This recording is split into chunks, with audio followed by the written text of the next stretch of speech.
Hello, welcome to the AL Central Rundown. I'm Eric, and with me today is Ty, Lee, and Dan.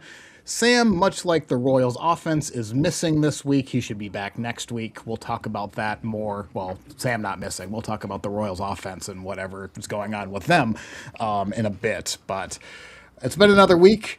The Minnesota Twins are still in second place, even though they just got swept by the Reds as of an hour ago. So let's talk about the stats and the standings quick. Let me share my screen. The division as it holds right now, the Guardians with, I always think it's funny when they have a +0 run differential because that's impossible to have a +0, but that's fine. It's a very Cleveland Guardians thing to do. It's not, honestly, that's pretty good for the Guardians. The Guardians are typically in negative run differential time almost every year. So the offense staying in. The Tigers have passed the Twins because they just woke up. I think getting swept by the Twins was probably the wake-up call they probably needed. Minnesota just got swept by the Reds, like I just said. They're at 500. The White Sox and the Royals are tied for last place. However, if you look at the scores today, looks like Kansas City is going to be in the cellar by themselves here pretty quick. As far as runs and offense, the Twins are still third in the American League with 109 runs. The Guardians, 89. Now, I took this screenshot earlier, so like there's a little bit of fluctuation there. So maybe Detroit's going to pass Cleveland, but Cleveland is 7th. Detroit is 8th. Chicago 13th. And at the sole bottom of American League runs offense is the Kansas City Royals. And then for ERA, the Detroit Tigers, 3.34, second in the American League. The Guardians, 6th. The Twins, 8th. Kansas City, 11th, which that's the surprise to me. And then the White Sox actually improved because the Astros have a, oh my God, 6 ERA for a team. Helps sending down Holy Shane Smith, crap. just saying. I've watched quite a bit of White Sox games this week, and if there's a starting rotation that is worse than the White Sox, yikes. But anyway, how you guys feeling?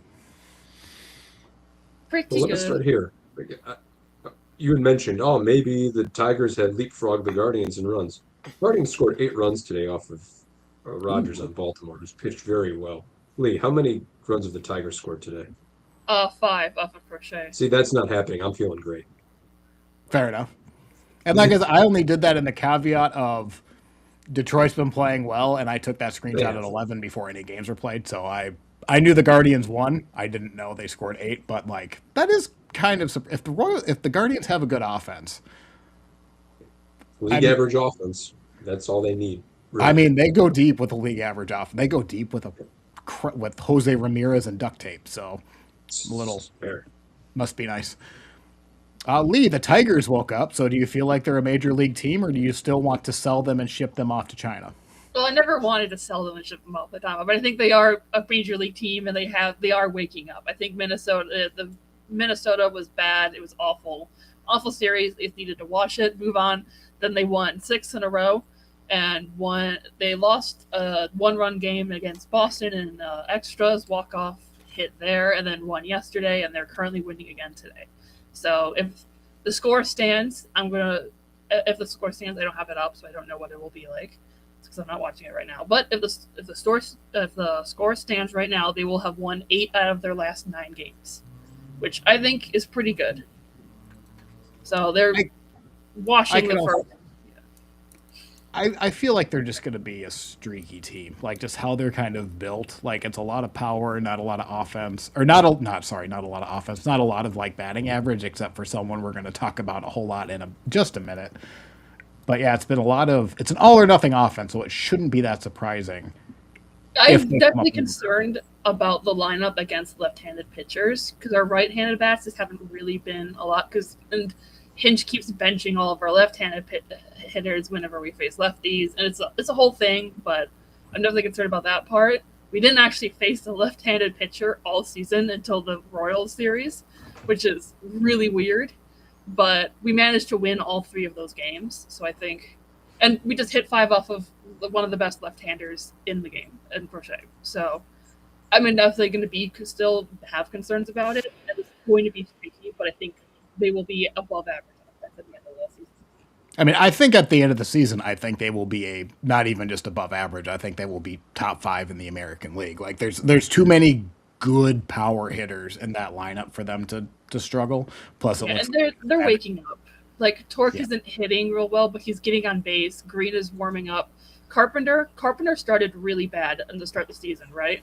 But me and my friend we were talking about the Tigers yesterday, and we're like, Carpenter hasn't really been look good. We're like, okay, well, we had that really bad first series where he struck out like 11 times in 6 games or whatever the hell it was. What if we just washed that? And if you ignore the first 6 games, the first road trip of the season, he has a 950 OPS. So like, okay, maybe not. Maybe he's fine. It was just a bad. But if we ignore the first 6 games of the season, the White Sox are almost 500. So I don't know if that's really. I'm just looking at where I'm at, individual Ty. performances. If I just eliminate the games where he didn't play well, he's really good. What do you know?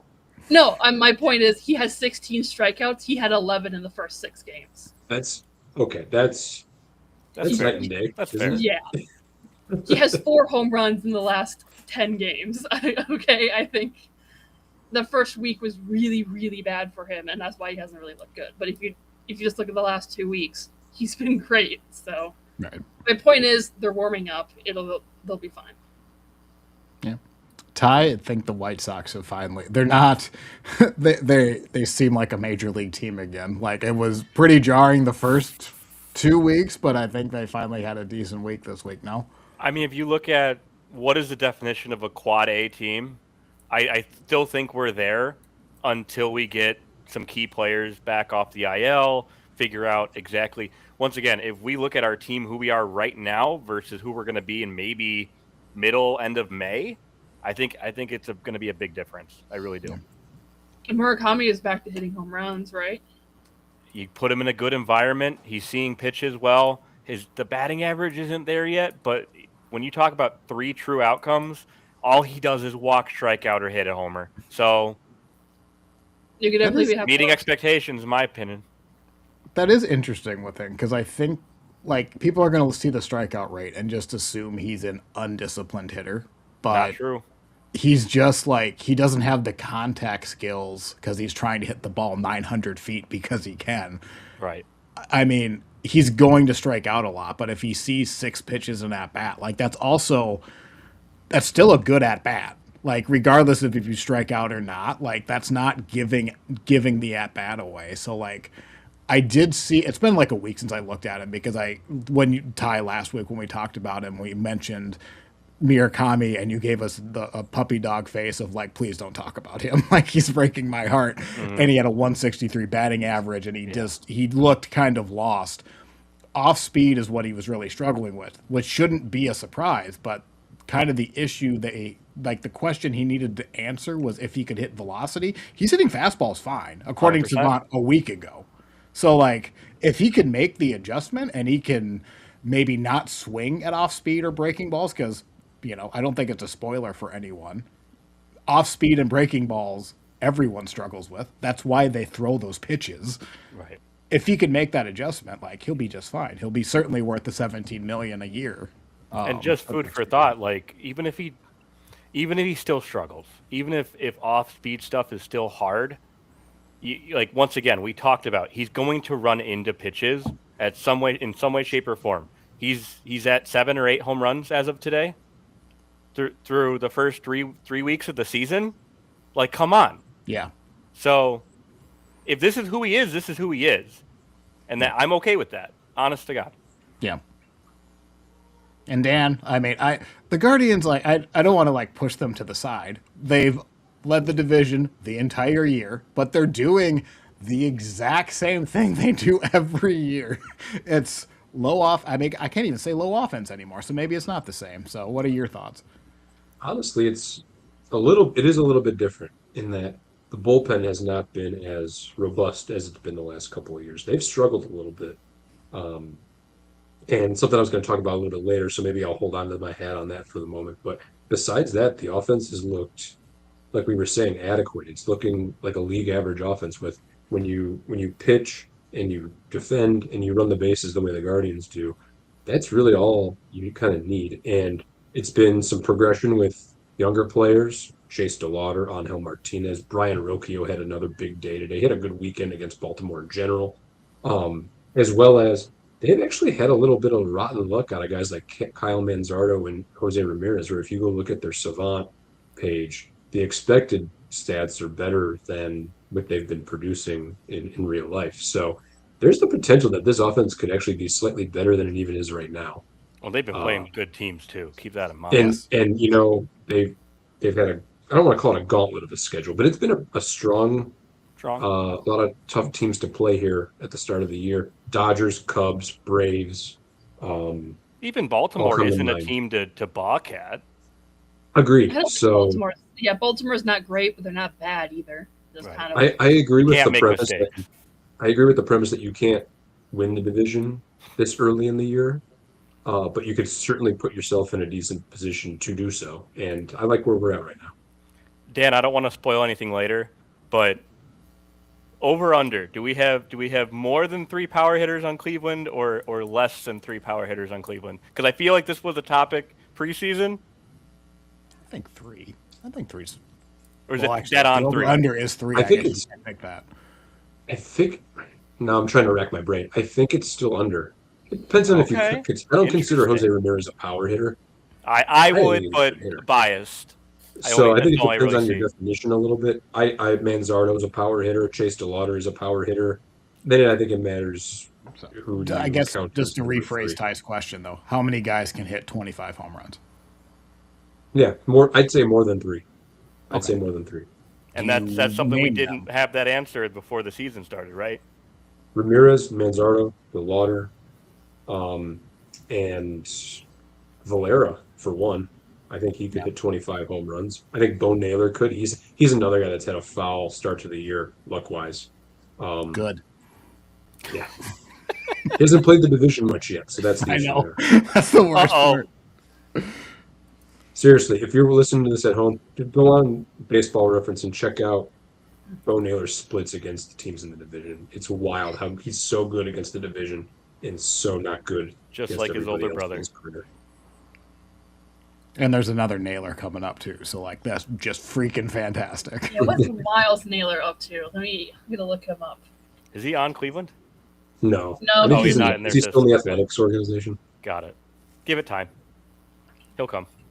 So, while Lee's looking that up, we will transition into the Tigers. Just they have a blank checkbook. Apparently, Illich went from spending no money to now he wants to spend money on all of them, and they just signed someone who has about 3 weeks of service time because the Tigers just extended Kevin McGonigle, who has looked really good for the first like 3 or 4 weeks of his career. This is kind of lengthy, but the terms of the contract, long and the short of it, 8 years, $150 million, can escalate to 160 million based on performance. They basically staggered it off of arbitration up until the last 3 years. So like, just to rapid fire these minimum league minimum for the first year. He does get a $10 million signing bonus, so it's not like he's going to be living. He's buying the team dinner, according to Scooble, who asked that in the Actually, introductory Scooble press paid the conference. bill on that. Did he really? Yeah, no, Kevin posted about it on Instagram, and then Scooble said apparently Scooble paid the bill on it. Okay, actually wanted to talk about that. So like, I wish I should have pulled the clip. So we'll talk about that. So during the press conference for McGonigle, who apparently doesn't own a suit, and like texted the PR guy for the Tigers saying like, I want to wear a suit, but I don't have one, and like Oh, they I got hadn't it heard measured that. Oh, that's and so all funny. of that. So like the suit he got was apparently just off of like Men's Warehouse. But don't, obviously the Tigers are not shopping at Men's Warehouse. They went to a real tailor. But yeah, it was pretty much like that suit was brand new. It's in his closet that he can hang up forever. And then in the middle of the press conference, Tarek Skubal like raises his hand like, "Hey, so are you gonna buy the boys dinner now?" Tarek Skubal, who was making only $32 million this year and is going to make $500 million in his next contract, is asking for a free dinner, which it was funny. It was a cute moment. I enjoyed it. Yeah.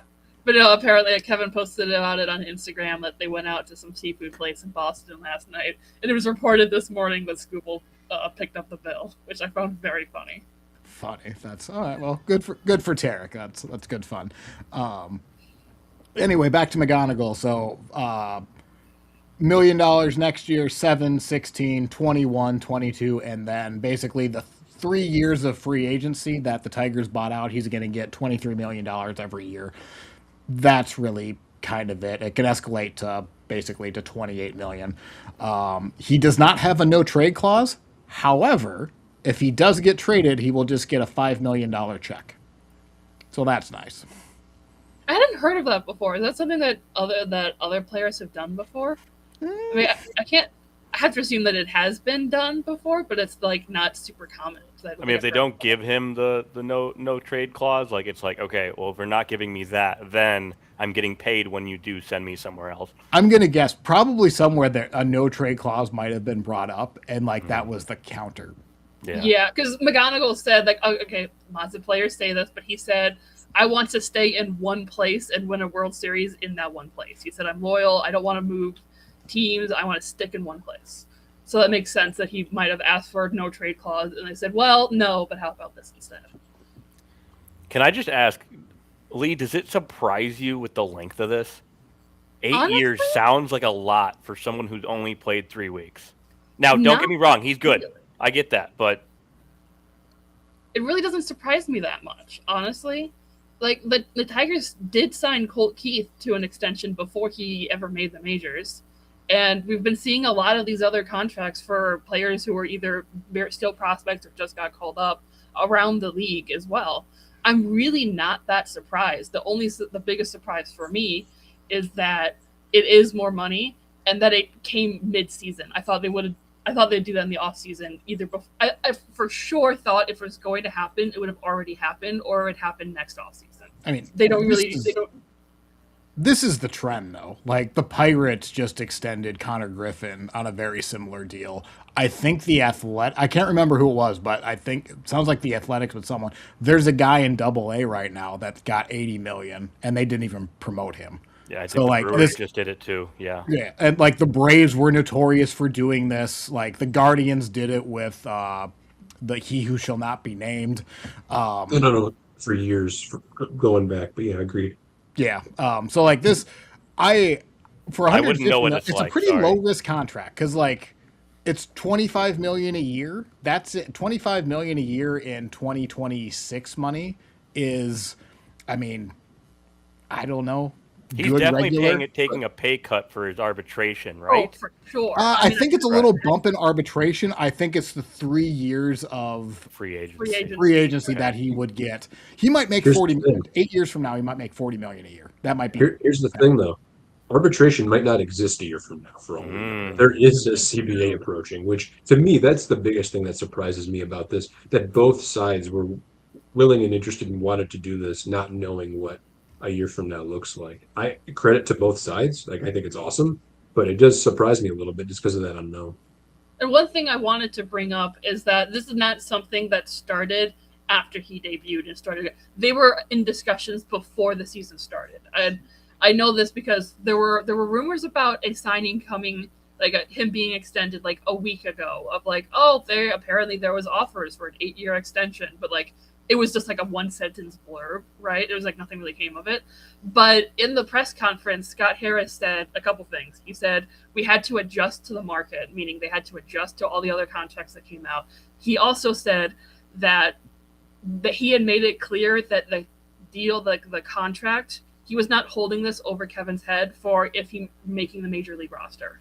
Like this was, so clearly those two things were going on at the same time. Spring training was happening and also the contract negotiation was occurring.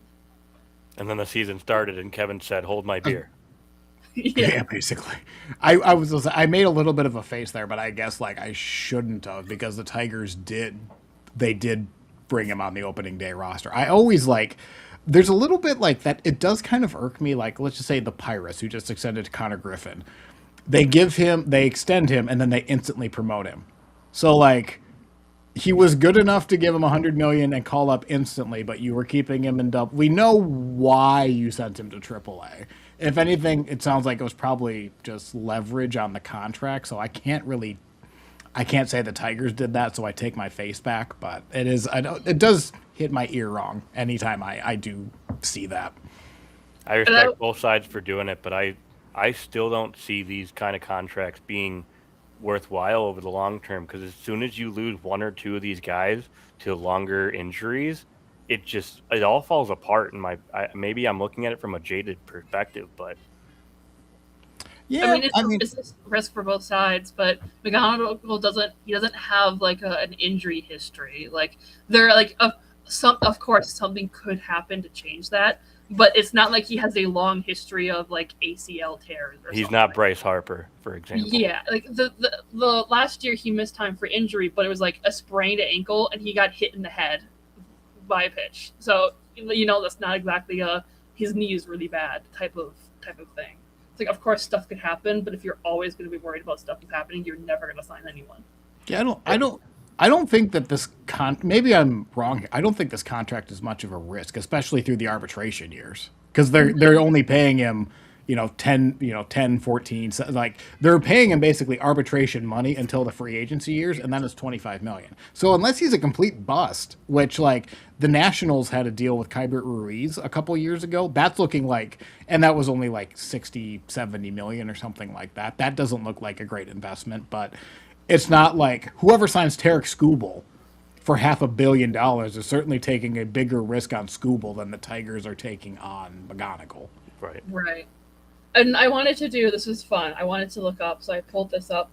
Players who are making plus or minus 3 million from 23 million a year currently. Gleyber Torres is currently making $22 million. Let's see. Jose Ramirez is making $25 million. That Torres is a qualifying offer this year, right? The 22? Yeah, that was the qualifying offer. Let's see here. Jung-Hoo Lee is currently making $18 million a year. Let's see. Ian Happ is making $20 million a year. Sorry, I thought that was the Tigers prospect that they just called up. It was like, what? No. Like, no, not him. Okay, the guy for the Giants. Got it. The guy for the Giants. Matt Chapman is making $25 million a year. Wow. And he's having a stellar season. $23 million 7 years from now is going to look like a fucking deal. Yeah. It could. That's the way that the sport is going right now with these long-term contracts. I had said a minute ago, the Guardians have done this for years and years. They did do this even with the 90s with guys like Kenny Lofton and Jim Thome and so on. But in that case, the player side wasn't as hip to what was going on at the time. And so you could wait until 2 years in and a guy really had kind of proven himself and then come to him and offer him a deal and buy out 2 free agent years. Now it's, the players are more willing to bet on themselves. Yeah. And here we are. You have to make these deals when these guys are in Double-A or when they've had 3 weeks in the majors. There's more inherent risk now. And you just got to hope you pick and choose the right guys to do that with you. If you like the makeup of the guy, the way he plays on the field. I do think there's some risk with McGonigle. It's not a guarantee he's going to be a really good player 4 years from now. Yeah. I don't suspect that he won't be. Like I think it's more likely he will than he won't, but it's not a guarantee. So, right. But compared to like the 90s when you're talking about Kenny Lofton, like we have a lot of data on these kids. I mean, I think we had a Baseball Savant page ready for McGonigle, and it's I had not looked at it yet, and I was really surprised to see how much nice is on there.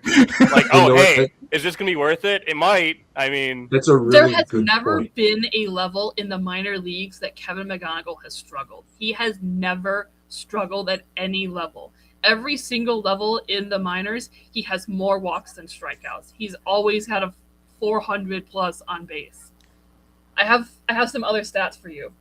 So this is out of 82 players. Okay, so I went on Fangraphs and a little bit of Baseball Reference. He is 13th in FWAR for position players, 6th highest BWAR. That is highest for the Tigers, by the way.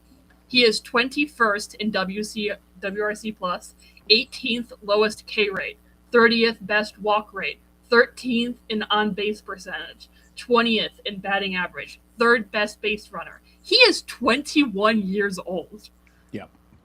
I mean, he's incredible. He's the best raw hitter this team has seen in a long time.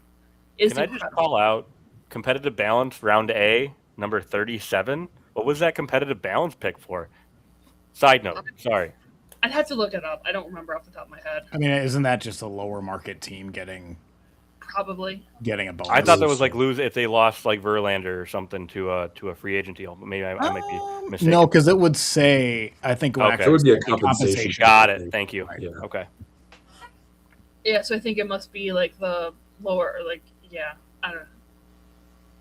Yeah, I mean, he's looked really good. Like, there's no, I mean, even just looking past his baseball savant page, like, and don't get me wrong, and we've said it before, you can't just look at the sliders and just like assume like you know everything. Like, they're picking out like 11 stats. A savant page really goes into the weeds on if you really want to check how they're doing, how they're pitching him, that type of stuff. They're just picking out highlights on it. He's already being pitched like a pro. Like, he's not just seeing fastballs anymore. He's getting curveballs and off speed. He's not just getting raw fastballs. Like, they're pitching around him already. He's 21. He has 3 weeks. Yeah, I think I do think it's interesting, Ty, that you did like. Ty, I don't mean this to be I don't blame you for having the reaction you do to like this is a big risk, because like all arbitration is it just gives the team control for 7 years. So like the team already inherently has a 7-year agreement with this player if they choose to have it. Chicago, being in the third largest market in the U.S., you can play out those 7 years and then just pay the premium. To where like Minnesota, Cleveland, Kansas City, Detroit does spend money, but like, and Detroit is a larger market compared to the division, but it's not Chicago. So like, I do think that's fair for you to have that opinion, because you can pay the freight at the end of the 7 years rather than the Tigers or the Twins or whoever have to risk projecting the future. I apologize for fact checking live on the show, but it's 6 years, not 7. Just to throw that out there. Sorry. But, so when I say 7, it's because they typically go past the threshold. Oh, you know what? You're right. I get what you're saying. Thank you for explaining that. No, that is fair, because I did what I did. Play a true rookie year the first year necessarily. Yes. In fact, that's the whole point of the manipulation, right? Is to be able to get that 7th year. And but what happens after? Sorry, I didn't mean to interrupt. I was going to mention, just from the Guardians' perspective, the Guardians, I think, have kind of, I don't want to say they've shot themselves in the foot. They've made a calculated decision to not make these kinds of deals in the way that we're talking about them right now, where you take a guy who's played for like 2 weeks. The other thing is they tend to draft a lot of college guys, and college guys are less likely to take these deals than guys out of high school or guys that you got as international free agents, just generally speaking. So it's just an interesting kind of different teams maneuver differently. Like I just mentioned that because of how Eric was talking about how potentially Chicago would handle these kind of scenarios. Yeah. That like we'd rather have a guy. We still try to do it the old way, and then that's how you end up in a situation where we have like with Stephen Kwan, where like now he's probably just going to play out the course of his contract. Also, I don't want to derail our conversation too much, but I just wanted to share this with you guys. McGonigle versus Bobby Witt. This is crazy. The fact that Witt, where he is at in his career, and I understand McGonigle's not there fielding wise yet, and I'm sure that's something he can continue to improve on. But this is crazy that McGonigle's outpacing Bobby and I mean especially Woba. Yep. That's nuts. That is nuts. Here's a fun fact. Okay, I looked on Fangraphs and filtered by third baseman, because McGonigle's been primarily playing third. By F4, Colt Keith is 10th in F4 for third baseman, which I found interesting. Then third is Michael Garcia, second is Jose Ramirez, and number 1 in third baseman F4 is Kevin McGonigle. So also, can we talk about the third base thing? Because like I do think like, Sure, yeah. so my assumption before they so like McGonigle, it's the name of the episode. It's Detroit's new building block because he's going to be on the roster longer than anyone is projected to be. Like, they're going to build around this dude. Clearly, that's the plan. I did think it was interesting. He was a shortstop, and I know, Lee, you had, like, who was it, McKinstry initially went down? Or who went down in spring training? That made, that opened the door for him. Sweeney. He's Sweeney. still on a 60-day IL. I think like the assumption was, or at least my assumption was, they were going to put him at shortstop because they thought he would be the best shortstop. But then they put him at third base. And then I assumed after the extension, Detroit was going to show their hand and be like, no, he's going to be our shortstop for the next 8 years. But they've kept him at third. So I kind of wonder if... He's actually played 50-50, pretty much. Has he? A lot of times he'll switch mid-game based on platooning and pinch hitting and stuff like that. Oh, I believe...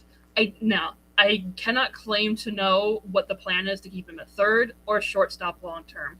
But what I do know is they will want him to be able to play both. That is just the way that AJ manages. That is the way that they build this roster in general. They will want him to be above average at both. So I think they're playing him more at third for two different reasons.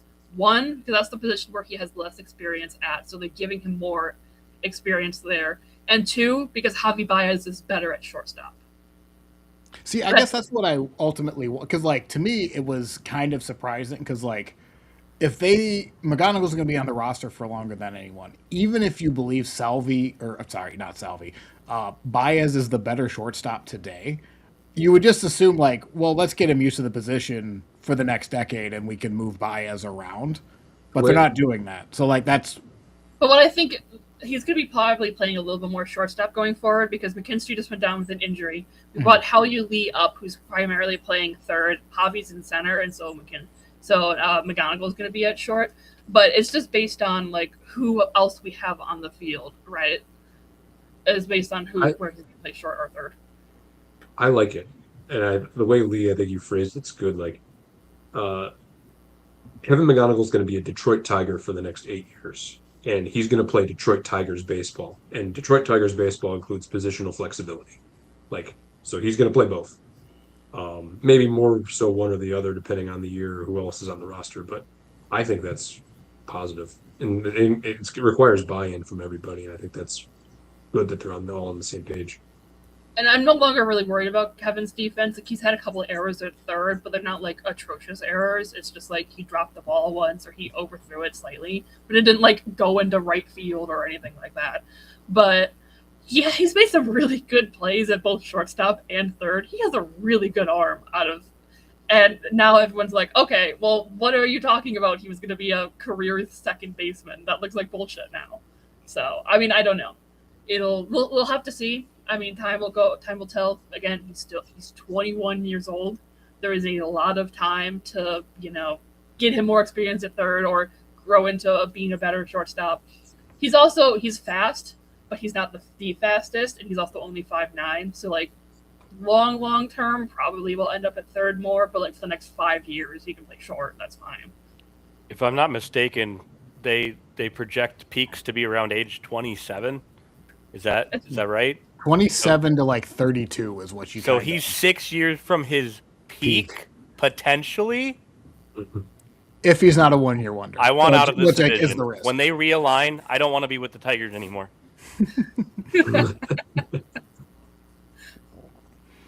All right. So, any closing thoughts on McGonigle?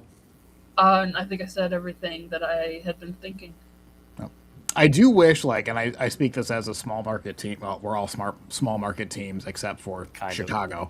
I wish the Twins would do because the Twins have Walker Jenkins and Emmanuel Rodriguez and Culpepper. I would love to see them do something very similar with them. Whether they get $150 million or not can be the debate, but I would be interested if I was the Twins in doing these types of deals, knowing that.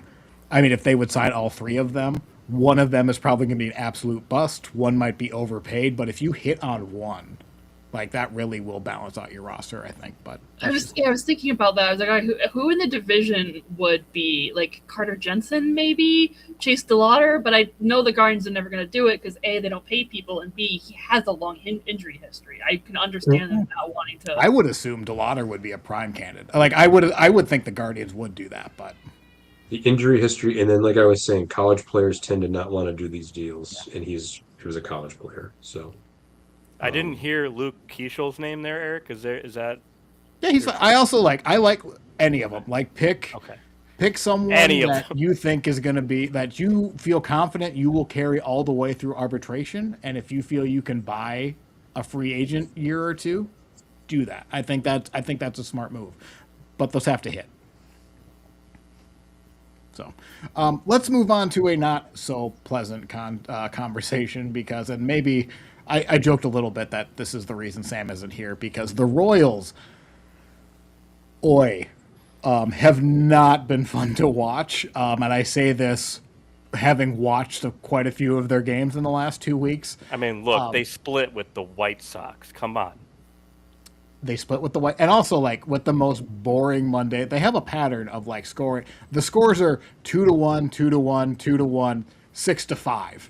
They did the same thing in Detroit. We're going to go over that recap in a bit, but I think like, and it just came out yesterday or today that this is Ann Rogers, who is the beat reporter, I believe, for The Athletic. But Quatrero just gave Salvador Perez a day off, and then at the end of it just says, I think we need to give him a mental breather. All of that's completely fine. I don't think that's fine. Javi or Salvi, by the way, has an 56 OPS plus. He has been absolutely awful this year. However, he is a Hall of Fame. He probably should be in the Hall of Fame one year. He's certainly a Kansas City legend, but he's going through it right now. So Cotrero wants to give him a mental breather, and then sorry for showing our Discord chat, but Lee's the one that actually has X. And then Salvador Perez just tweets out, "I don't need a mental breather." Okay. Yeah, he also on Instagram had made a post of just a screen cap of the article talking about this, and he just put fake over it. So, yeah, things are not going great. That is, I'll speak for myself. I am incredibly disappointed in Salvador Perez, who is clearly the leader of that clubhouse. And like he wears the C, doesn't he? Yes, Yeah. he has captain on. He's one of like 5 players to do so because MLB doesn't do a lot of that. And like everyone's allowed to have a bad day, but like you have to like read the room, Salvi. Your team is struggling, and you are helping them struggle.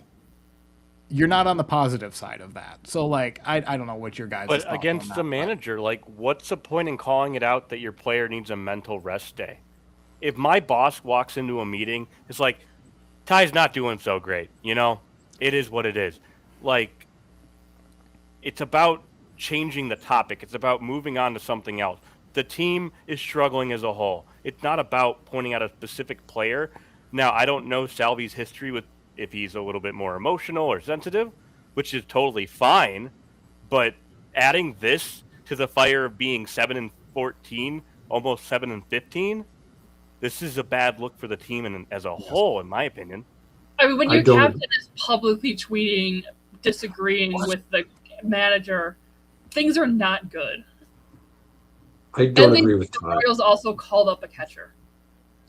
I just, as the manager of the team, you should be able to say, hey, we're giving, the media's going to ask, hey, why isn't Salvi in the lineup today? You should be able to say, hey, he's had a rough week. We're going to give him a day off. We're going to give him a mental break. That's not uncommon. That's not unheard of. It's not even a negative, a pejorative towards Perez. It's just that's the just truth. Sports. It's just he told the truth. Apparently, according to Salvi, he didn't. Apparently, it's fake. Which I don't know if he's trying to say that Taro didn't say that. Like, is that what he's trying to do? I think he's trying to say that the mental breather thing is a bullshit excuse. Right. Which that's fine. But also like. What that's just the boilerplate answer for a manager. Why isn't Salvi in the lineup? Well, he fucking sucks right now, guys. Yeah, we're gonna give him a day off. Have you seen his numbers? It's not good. I got in an argument with Mark Ryan on Twitter about this. Like, he's not doing good, man. Like, Oh, that's funny. That's true. Lee, do you want? We'll go into that in just a little bit. But Lee argued with Detroit talk radio the other day, and I mean it's a losing battle talking with any talk Sports radio. But radio. I don't know the gentleman.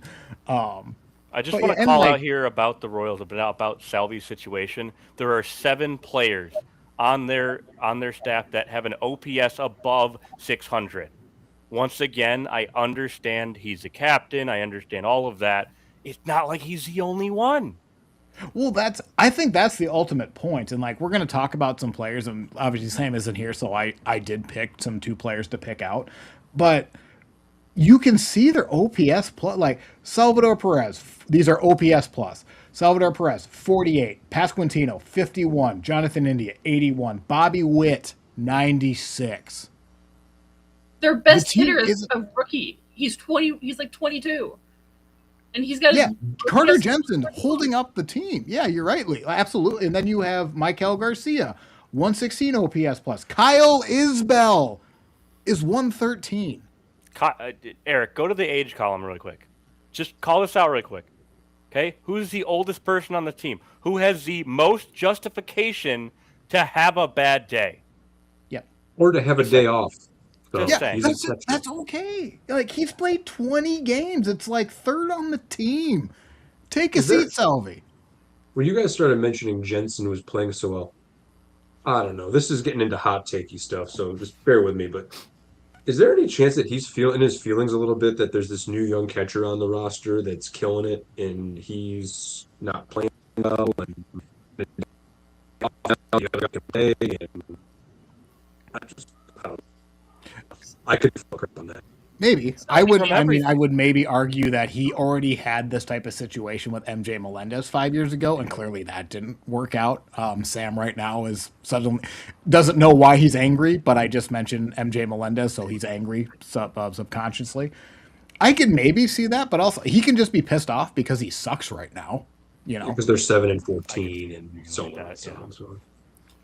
But the They're other thing about to is, go like, over- in terms of handoff, like, Perez has been on, in terms of understanding what Jensen's role is and what's going to happen. Like, it's not like it's a surprise. Like, Salvi's, once again, he's 36 years old.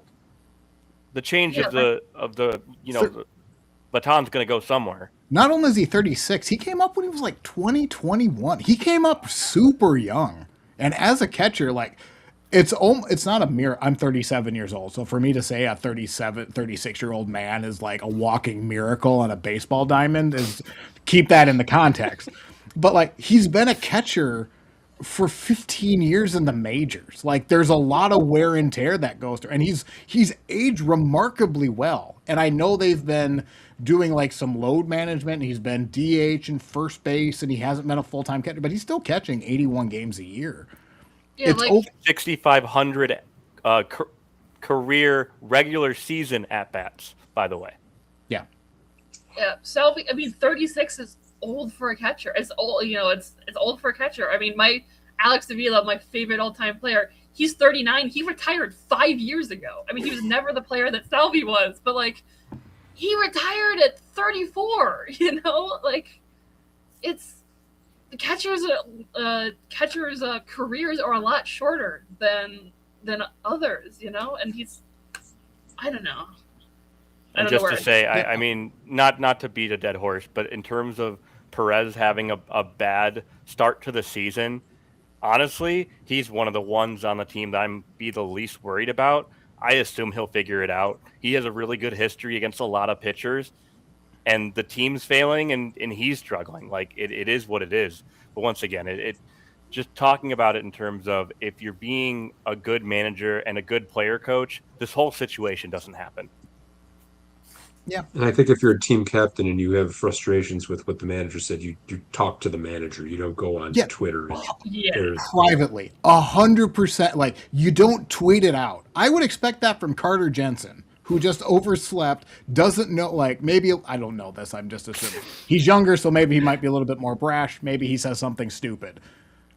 I Salvador love Perez is a- foreshadowing is great, Eric. I just want to call that out. whatever. It's just like, Salvador Perez, he's a World Series MVP. He's probably going. He should go to Cooperstown.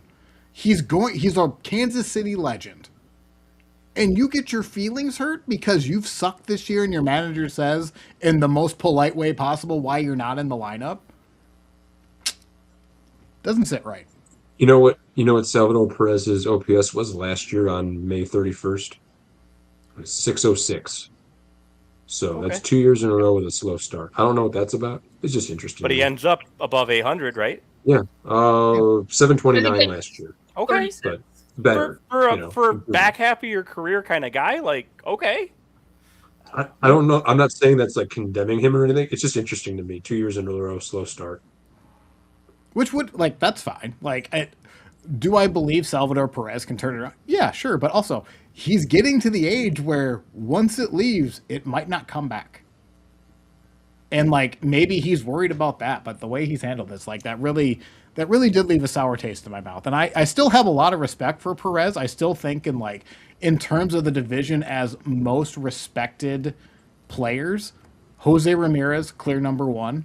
I still think Salvi should still be in that conversation. If you want to put Buxton in it, great. That would make me feel good. Whit. The other teams, they don't really have a long tenured player like that you can add in, maybe a Scooble. But like, as far as pure leadership, I think Salvi is still in that conversation. Javier Baez, I could probably put for Detroit. But yeah, that's just really like left a sour taste in my mouth.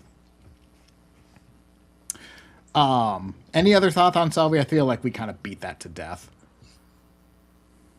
No. No, we move off of that. So why don't we go to? Why don't we talk a little bit about George Valera, because he was activated, and then Kafis. And let's just talk a little bit of Guardians, because much like Jose Ramirez doesn't get any love, I feel like the Guardians, just being the Guardians, we kind of brush over it. Yeah, news and notes here. I don't have any big extravagant news like anybody signing an extension or alienating themselves in the clubhouse or anything like that. But George Valera was activated this past week, about midweek, and CJ Kafis was sent down to the minors in the corresponding move. Valera came up last year, played about 20 games, hit at about a league average pace, which, for if you're familiar with the Guardians and their outfield last year, was near a revelation for what they had going on last year in their outfield. And played 8. He was swinging pretty well in the spring. Ended up getting hurt. Both him and DeLauder. That's the kind of the book on them, is they have a ton of potential as players, but have been off injured, and that's what has delayed their progression to the majors. Anyway, Valera, in his little bit of time in AAA rehab, he played 8 games to start the year. Slugged .500, hit 2 home runs at AAA. And with that hot start, team was more than happy to bring him up. Play left field, play right field. It's been a lot of left field so far. I missed a couple games this week. But over the course of his very short career, maybe about 3 weeks worth of games to kind of bring it full circle with Kevin McGonigle. He does have an OPS plus of 106. Solid. Not incredible, but solid. And just adds to kind of the offensive talent I was talking about in the opening that this team is hopefully accumulating in young guys. Chase DeLauder, George Valera. Daniel Schneemann is off to a very hot start as well, by the way. He had a great week. So the options in the outfield are getting better, and they're internal. And Chris Antonetti's statement that they thought that they could improve that part of the roster internally seems to be bearing out so far. As for Kafis, he was kind of a man without a home a little bit on this roster. He was playing outfield, but he's primarily a first baseman. That spot is double taken by Kyle Manzardo and Rhys Hoskins, which, by the way, another guy that could hit 25 home runs, Rhys Hoskins. Oh yeah, I did forget he was on the roster. I'm not gonna lie. Quite frankly, his power hasn't really shown itself. He's hit a bunch of doubles, but I don't think he's hit a home run yet. But he has the potential. But Kafis only played 9 games, didn't really have a role, if you will. Was only slugging .364 so far. So he was just kind of the obvious choice to be sent down. If there's further injuries, I'm sure we'll see him again. Even if there isn't, for depth purposes, we may see him again. And then there's one other. Go ahead. It's a little surprising that Kafis only got 22 at-bats for someone who is essentially a rookie. And I think that's part of why they would send him down too, is you'd rather have a guy of his age, of his experience play every day. And there just wasn't the at bats, especially now with Valera taking at bats away too. Just between the other options they've had, the fact Schneemann has played well. I do think there's a world where if Schneemann struggled out the gate, he would have been the guy sent down and Kafis would have stuck around. But that has not been the case. Schneemann's also been excellent at like 5 different positions so far this year, which is more than Kafis can really do. He's more of a corner guy. So, But to your point, like it's not a guarantee that he's not gonna come back up. That someone else won't no, struggle. I'm not sticking a fork in CJ Kafis whatsoever. I mean, he played decently at the end of last year for this team. I think he OPS plus about 95, so not incredible, but again, about league average. And there's going to be opportunities. You know, we're only 3 weeks into a 6-month long season. We're going to see that guy again, probably. The other element I wanted to talk about here is the backbone of this roster the last 2 years. I alluded to this in the intro as well, has been the bullpen. Emmanuel Clase, obviously no longer on the roster, but like Cade Smith, Hunter Gaddis, Tim Herron, all these guys that have made the pitching staff helped make the pitching staff so dominant over the last 2 years. This Guardians bullpen so far this year has not been that. And I'm not at the point of concern yet, but this is not the start we would have hoped to get off to. 26th in bullpen ERA. It really blew up. What really kind of inspired me bringing this up is Saturday night's game, where they get out, they stake themselves to a 4-0 lead after a Daniel Schneemann grand slam, and then the 8th inning rolls around and they give up 6 runs via 3 pitchers in the 8th. Sorry about Thanks that, Dan. to Ty, who My had to bad. say that like it's nice to have a good bullpen, isn't it, Dan, or something like that. Well, Gaddis looked really good though. Gaddis looked great. He did. He run roughshod over the Orioles in the 7th. 8th did not go that well. Sean Armstrong, the Guardians' biggest free agent addition of the offseason, $5.5 million. He didn't get an out. He walked 2, hit a guy, and all 3 of those guys came around to score. So it wasn't pretty. He's been especially tough to watch so far this year. Just 2 numbers from his Savant page. 1 percentile chase rate. 1 percentile. There's literally hardly anybody else worse at getting batters to chase pitches in the league than Sean Armstrong right now. And 2 percentile hard hit rate.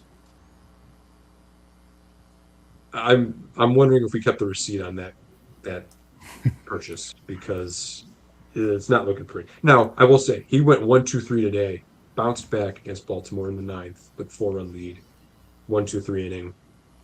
You know, I'm not trying to get too excited about any of these, but it hasn't been the start you would hope for somebody that you were really kind of hoping to bolster the back end now that you don't have Clase anymore. Connor Brogdon also hasn't been very good. 7% percentile barrel rate, 8 percentile exit velo. All these numbers, ultimately what they come down to, though, is the Guardians are 26th in home run per 9 as a bullpen. 1.6 home runs per 9. They got to keep the ball in the ballpark. That's what it comes down to. There's been too many mistake pitches over the middle of the plate that they've paid for.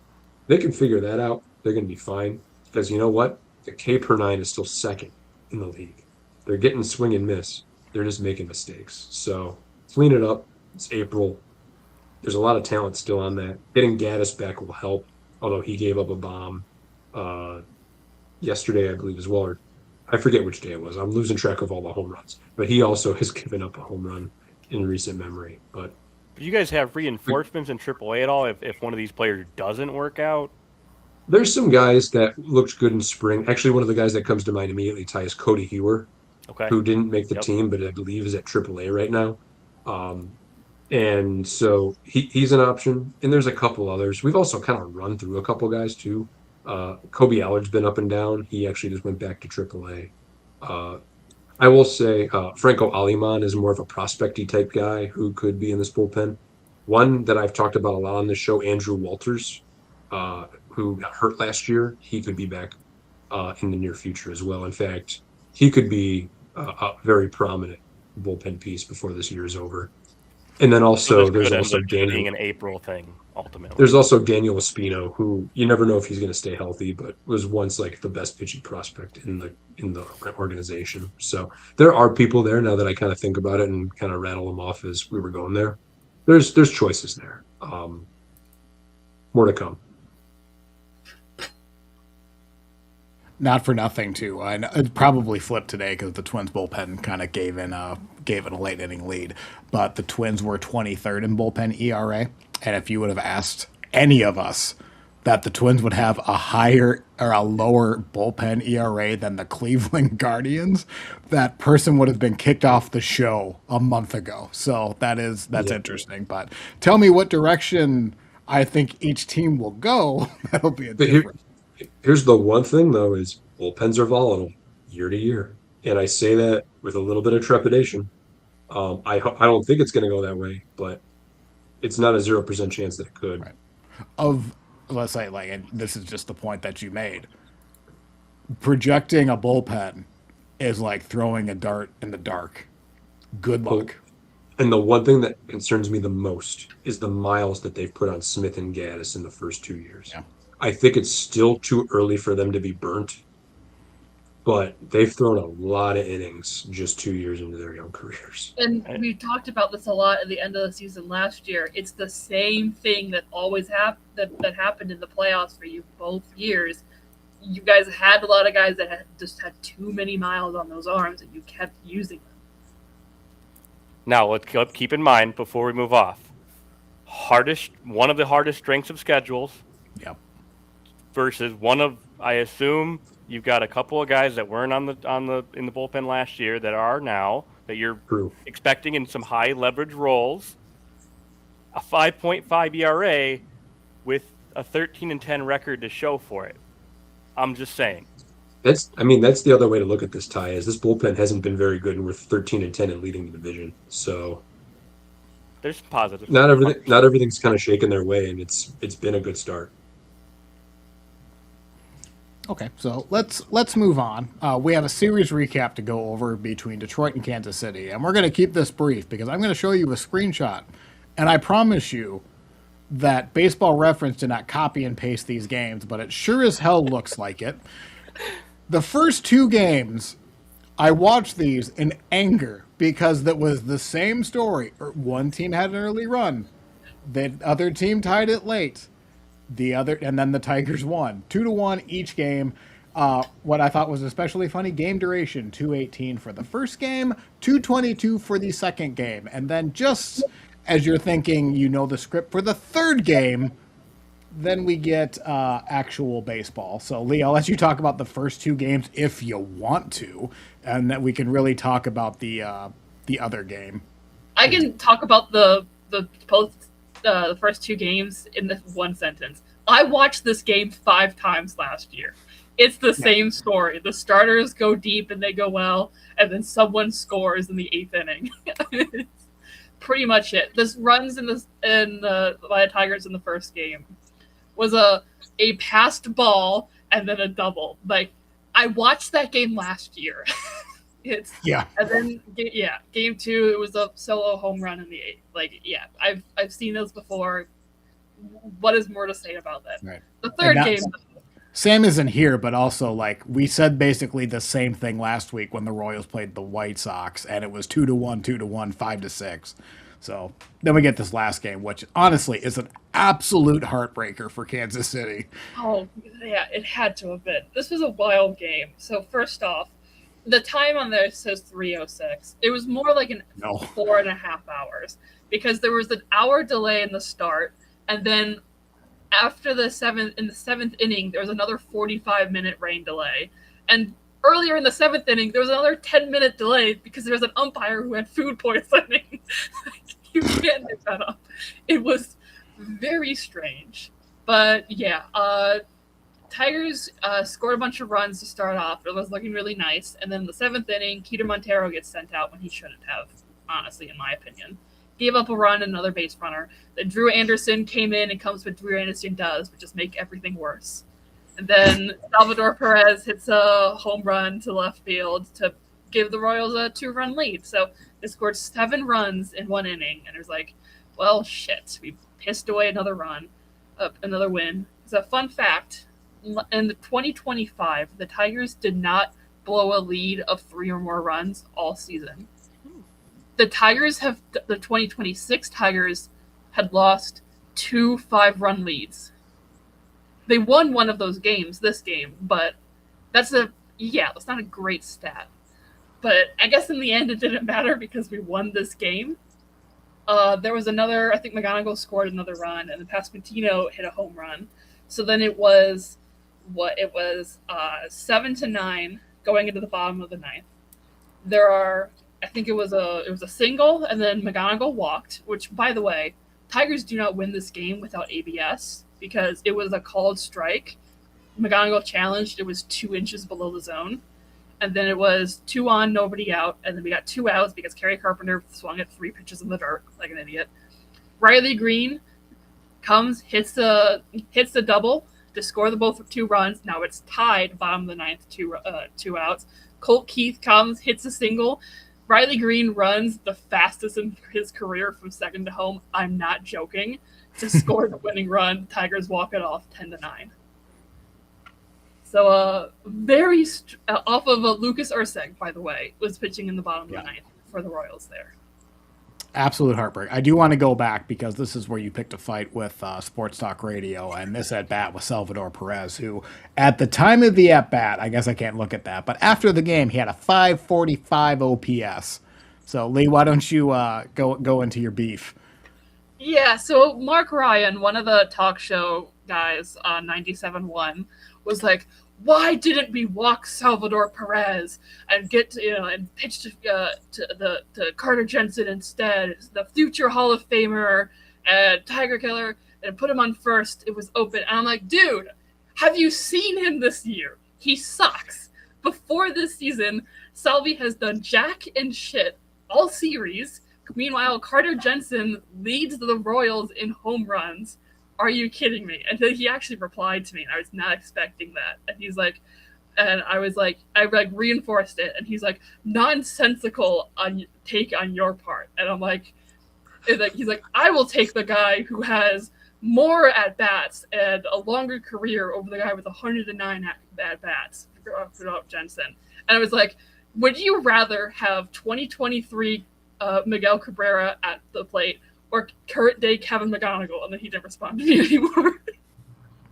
Excellent point. I do love that. Also, look at the pitch Salvi hit. Like, this was wasn't even a ball. Like, it wasn't a bad pitch. Like, whatever. Like, take your chances. I would absolutely pitch to Salvi in this point. Because also, the tying run or the go-ahead run is already on second base. Forces really don't help you that much. Yeah. It was so silly. Yeah. So, and then he went down to a knee like, oh my God, I'm forgetting his name, but who? Adrian Beltre. There it is.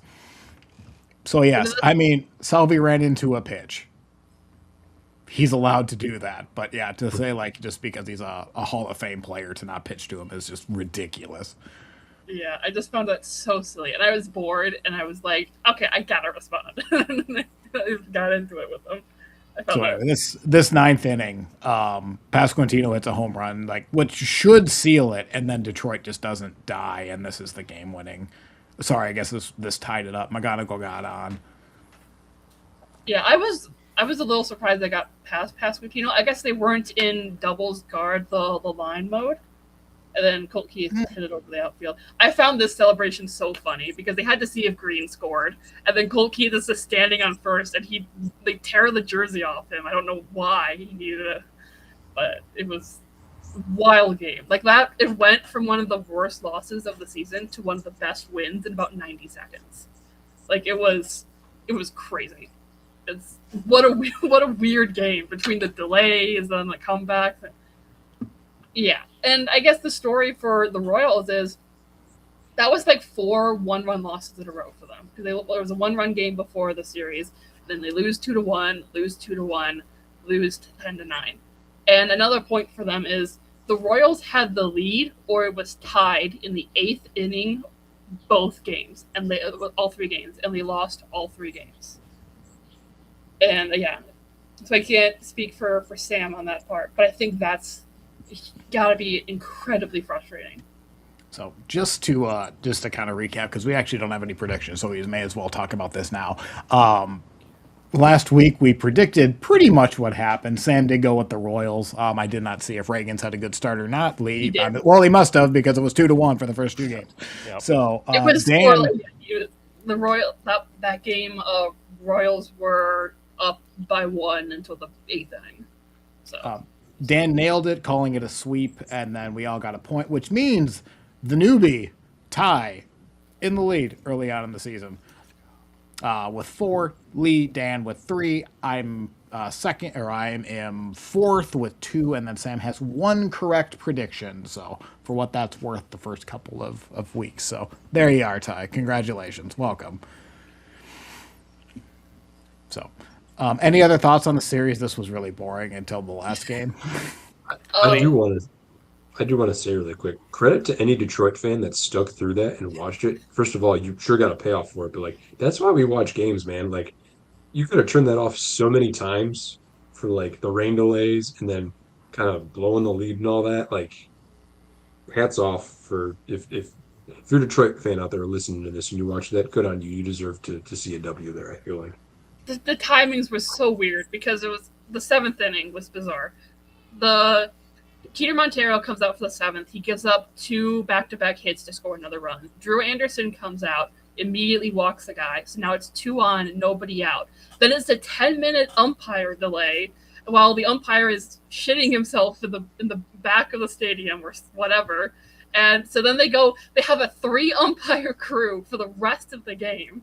And then the 2 outs, Salvi hits his home run, and then it's 2 outs in the 7th. Then it's a rain delay for 45 minutes, and then the rest of the game goes on. So the timing of it was amazing because Salvi hits the home run, and then they immediately bring out the tarp. Benetti was like depressed because they just gave up the home run, and then they go into the rain delay questions for 45 minutes. It just the emotional whiplash was really weird. Before we get off the Tigers, Lee, are you feeling better compared to where we were last week? Oh yeah, they're just playing so much better, and even the starting pitching in this past 9 games or something has been incredible. The last game against the Twins, Jack Flaherty gave up 1 run. Against the Royals, 1 run. It was that 1 run, and then it was 1 run, and then it was technically 4 runs in 6 innings, and then against Boston, 0 runs. Yesterday against Boston, School gave up 1 run. Today against Boston, Framber gave up 1 run. The starting pitching has been incredible.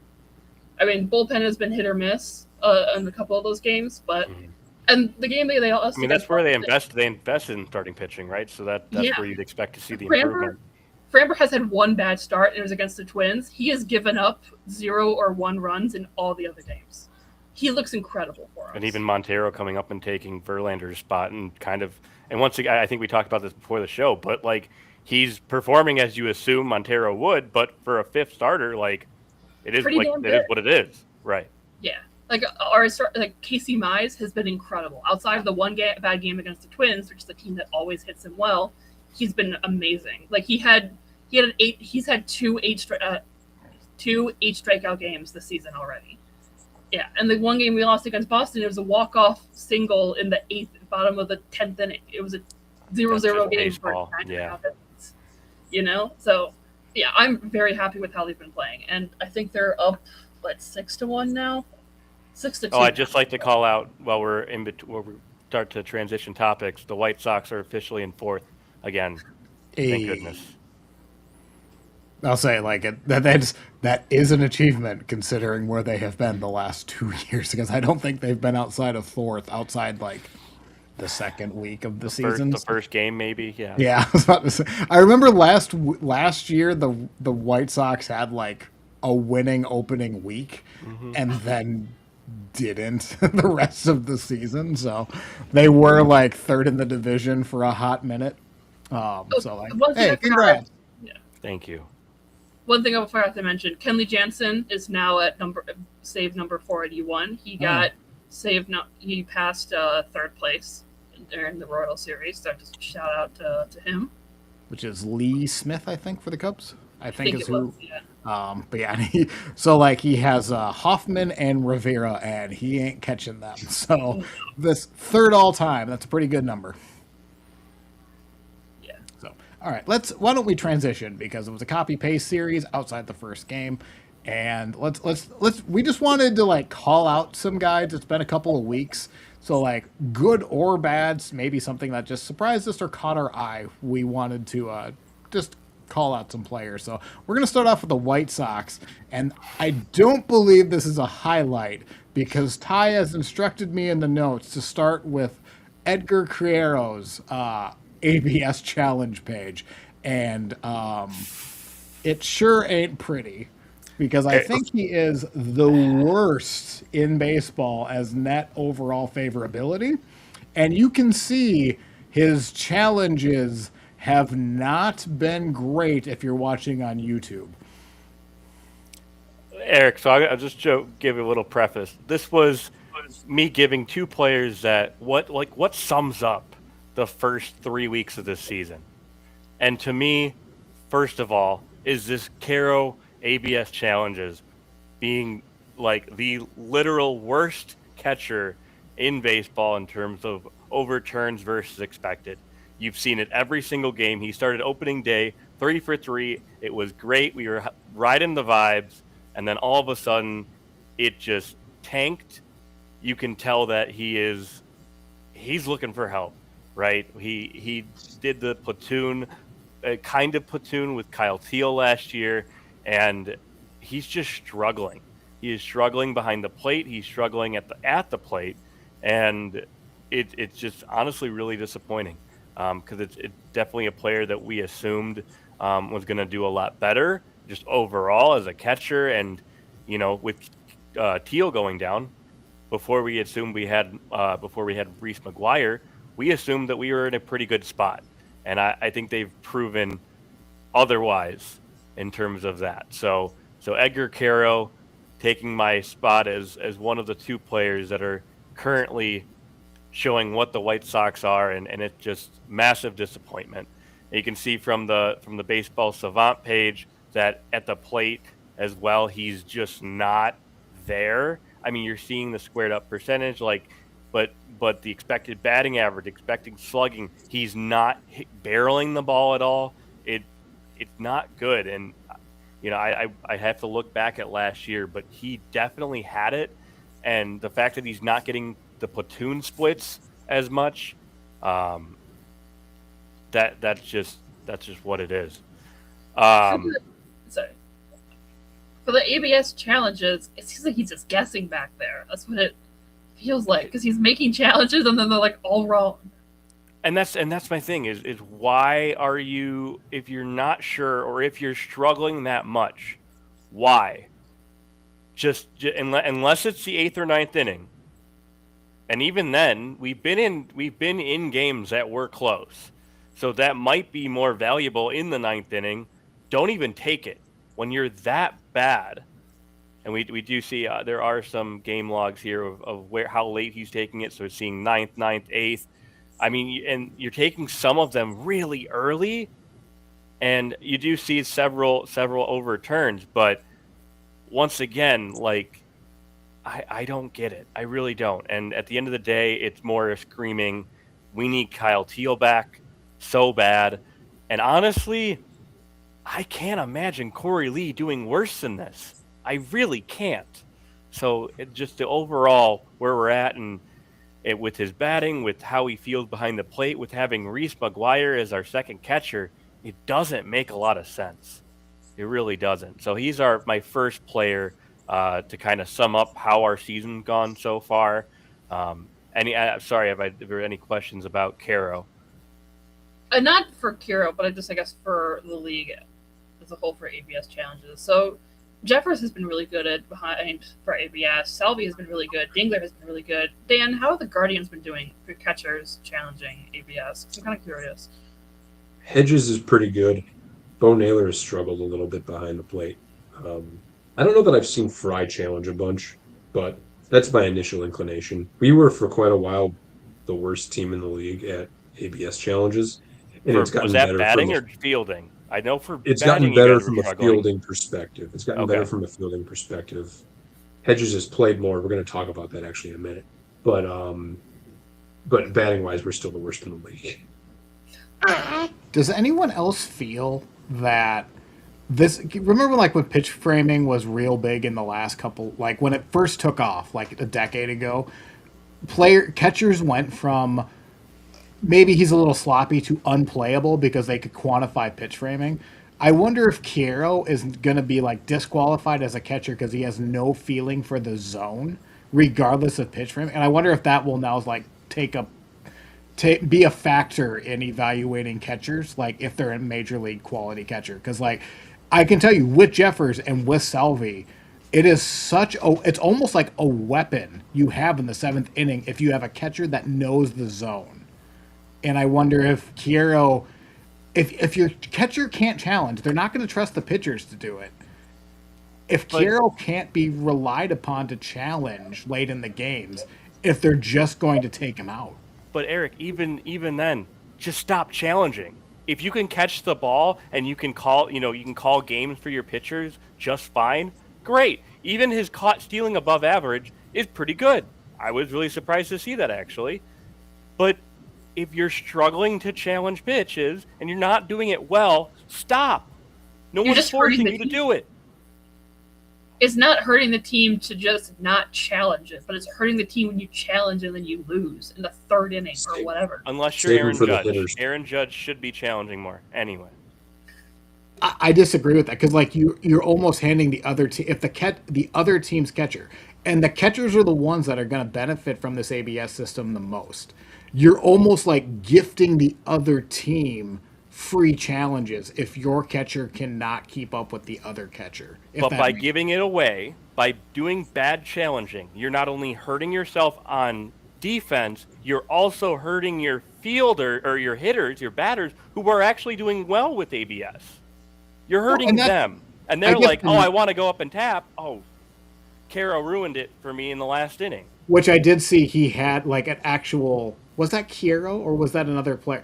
I think it was another player. I remember what you're talking about. Yes. Another player, like Murakami. a catcher Murakami. challenged, and then the batter was like, "No, he challenged no," because the batter knew it was a strike, and the player or the batter like tattled on the catcher that he challenged, and it ended up being correct. So I just thought that was funny. But like, I guess my point would be like, do they just pull Kiero in the seventh now for somebody who has a better, like even like does Reese McGuire know the zone better, and they just to keep because that is a weapon in like the seventh and the eighth inning is my point. But I don't know. And I will say the whole story about Caro and being part of our first 21 games, in reality, this just proved to you, right? We talked about this a couple weeks ago. This is your time, man. If Edgar can't figure it out now, you can't prove that you're a major league catcher when you're not platooning. This is it, man. Like, sure, you're still going to do well in your spot when Teal comes back, but you're not ever going to win the full starting job because you just proved you can't do it. I think that's what Dylan had last year when Jake Rogers went down. Dylan Dingler suddenly became the starting catcher, and then he was the starting catcher for the rest of the season because he proved he was that good. Bingo. So, when I look at my second player to be the culmination of everything that we've done, we have Noah Schultz. Eric, are you able to transition to the video that I sent you? Yes, give me a second though. No worries. Is this the Noah Schultz cam? If you oh my gosh, we're not, no. So, Noah Schultz is in his first appearance as a pitcher. They bunt, he throws it away past home plate. I believe the bases were loaded. Bunt plus a sacrifice bunt plus an error gives 2 runs scored in the first inning. And it's just, this is White Sox baseball for the first 21 games of the season, and there's no better way to explain it. Now, I will say the reason why I use Noah Schultz here rather than other players, he goes off after the first inning where he struggled massively. Obviously, the jitters, whatever, he just called up. But then he goes to the second, the third, and the fourth. He gives up one more run, but he looked a lot more settled in. And it's funny, there's been some circulation of Chris Sale doing his debut and how he got blown up during his start as well, his first start. And it's like, that's the thing. It happens. It's part of the game, and it's how you bounce back. And I think this is a perfect example of we are going to mess up so much this year. But it's about the fact that now, after we've now taken 2 out of 3 from the Athletics, you can say what you want about the Athletics, but they're a team you still have to beat. They won't give you the win. So it kind of gives me that little shift of we're still going to mess up, but it's not a guaranteed loss every single time. And I really think guys like Noah Schultz, and you see Tanner Murray, and we just had Sam Antonacci come up this week. We've got a lot of new kids around, and once again, that experience, we don't have it, but we'll see what happens. I'm going to take all those heartwarming feelings and be a little mean now. My first thought when seeing this play, this is peak 2024 White Sox right there. Like, that is what they did every other game. Yeah. I mean, maybe I'm in the minority. I don't think that's on Schultz. I think the throw, it's not great. You can see how the throw is on Schultz. Just verifying. He didn't have to throw. For me, I think this is a catchable ball. Mm. So I understand how he's throwing, but like, let's just rewind it a little bit. I think this catcher, is it McGuire or is it Kiro? I think it was McGuire. I'm not 100% sure. Because to me, like, in this, he kind of put it on the dot, like in the corner of the plate. I feel like that's a catchable, but maybe I'm just way off, and maybe I'm the minority here. I think it's a bad angle. You can't really see it. Either way, you could have just hung on to it, and that's one more run that doesn't score, in my opinion. But once again, when you look at, and if you transition to the Savant, like barrel and hard hit percentage for Noah, after that blow up inning, which was just walking guys, that was the only problem. Dylan Cease 2.0.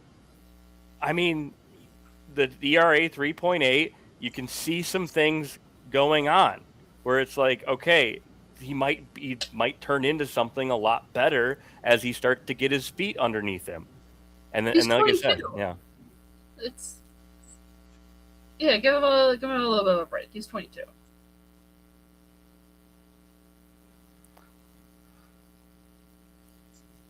Yeah, no, I like that one. That was nice. Yeah. But like I said, those are my two players that kind of sum up where the White Sox are right now. Like I said, after them winning their second of the third game with the Athletics today, like I was saying, it's going to be really interesting to see how this season plays out and just to see how competitive we can be when we don't make errors with, once again, Caro being swapped back out for Teal. What does that look like? It's going to be really interesting.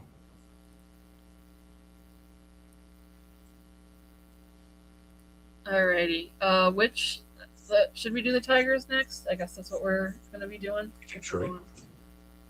Alrighty, so for my first player here, I really kind of went back and forth trying to decide exactly what direction I wanted to go with this, but I decided to go with Riley Green because I think his performance kind of is the epitome of the Tigers right now.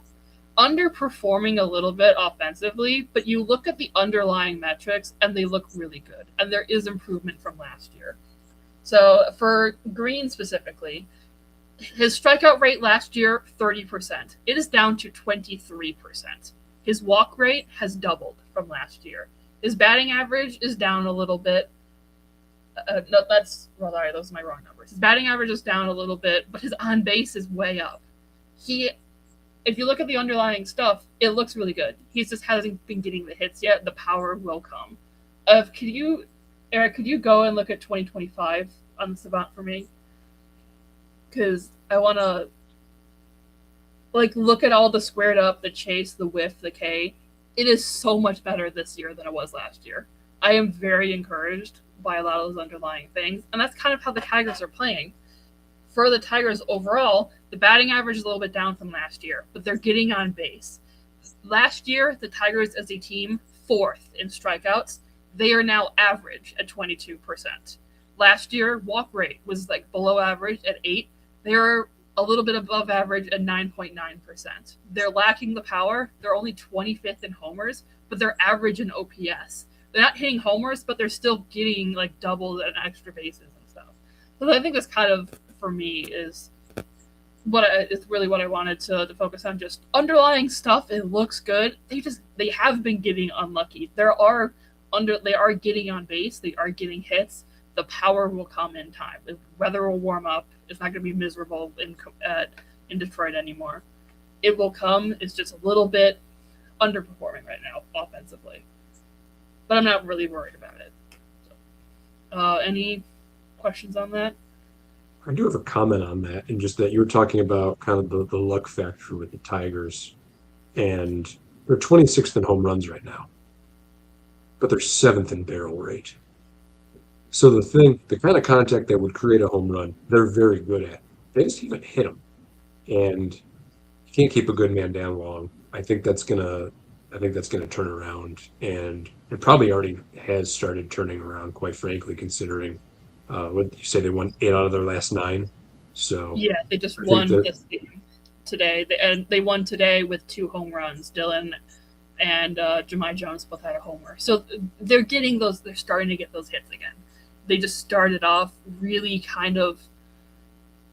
It was getting unlucky. Like, they played in Chase Field and they had 420-foot flyouts and that kind of thing. They are hitting the ball well, but it's just right at the wrong guys.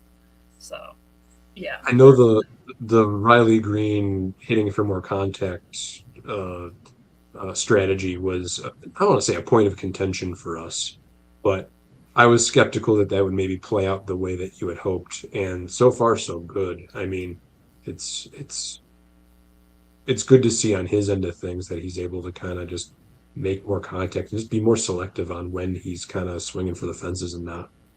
Yeah, like I looked at his walk to strikeout rate last year. It was like 8 strikeouts for every 1 walk. This year, it's 2-1. I mean, there you go. Yeah, he's still striking out a lot, but he's walking a hell of a lot more, and he's striking out a lot less. So I'm really encouraged by a lot of the underlying stuff. The power will get there. He will have that power. Again, it's just cold, cold weather and just getting a little bit unlucky. So yeah, that's what I had for that. My next one, see, this is the one that I knew I knew this was going to be a little bit controversial. So Drew Anderson. No. So the Tigers are a very on and off team, right? They will go and win 5 in a row, and then they'll lose 5 in a row. They will have a lot of offense, and then they will suddenly suck. It will be the most exciting wins you can watch and walk-off wins, and then they will strike out 15 times. And who accompanies that best but the man himself? Let me get this up. I think I know. I won't spoil it, but I'm going to put it in our private chat and just.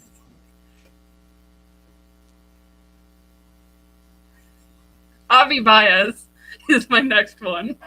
Yep. I mean, look, okay. I don't know if this means anything, but what the Tigers, when Javi Baez starts in center field, they are 43-15.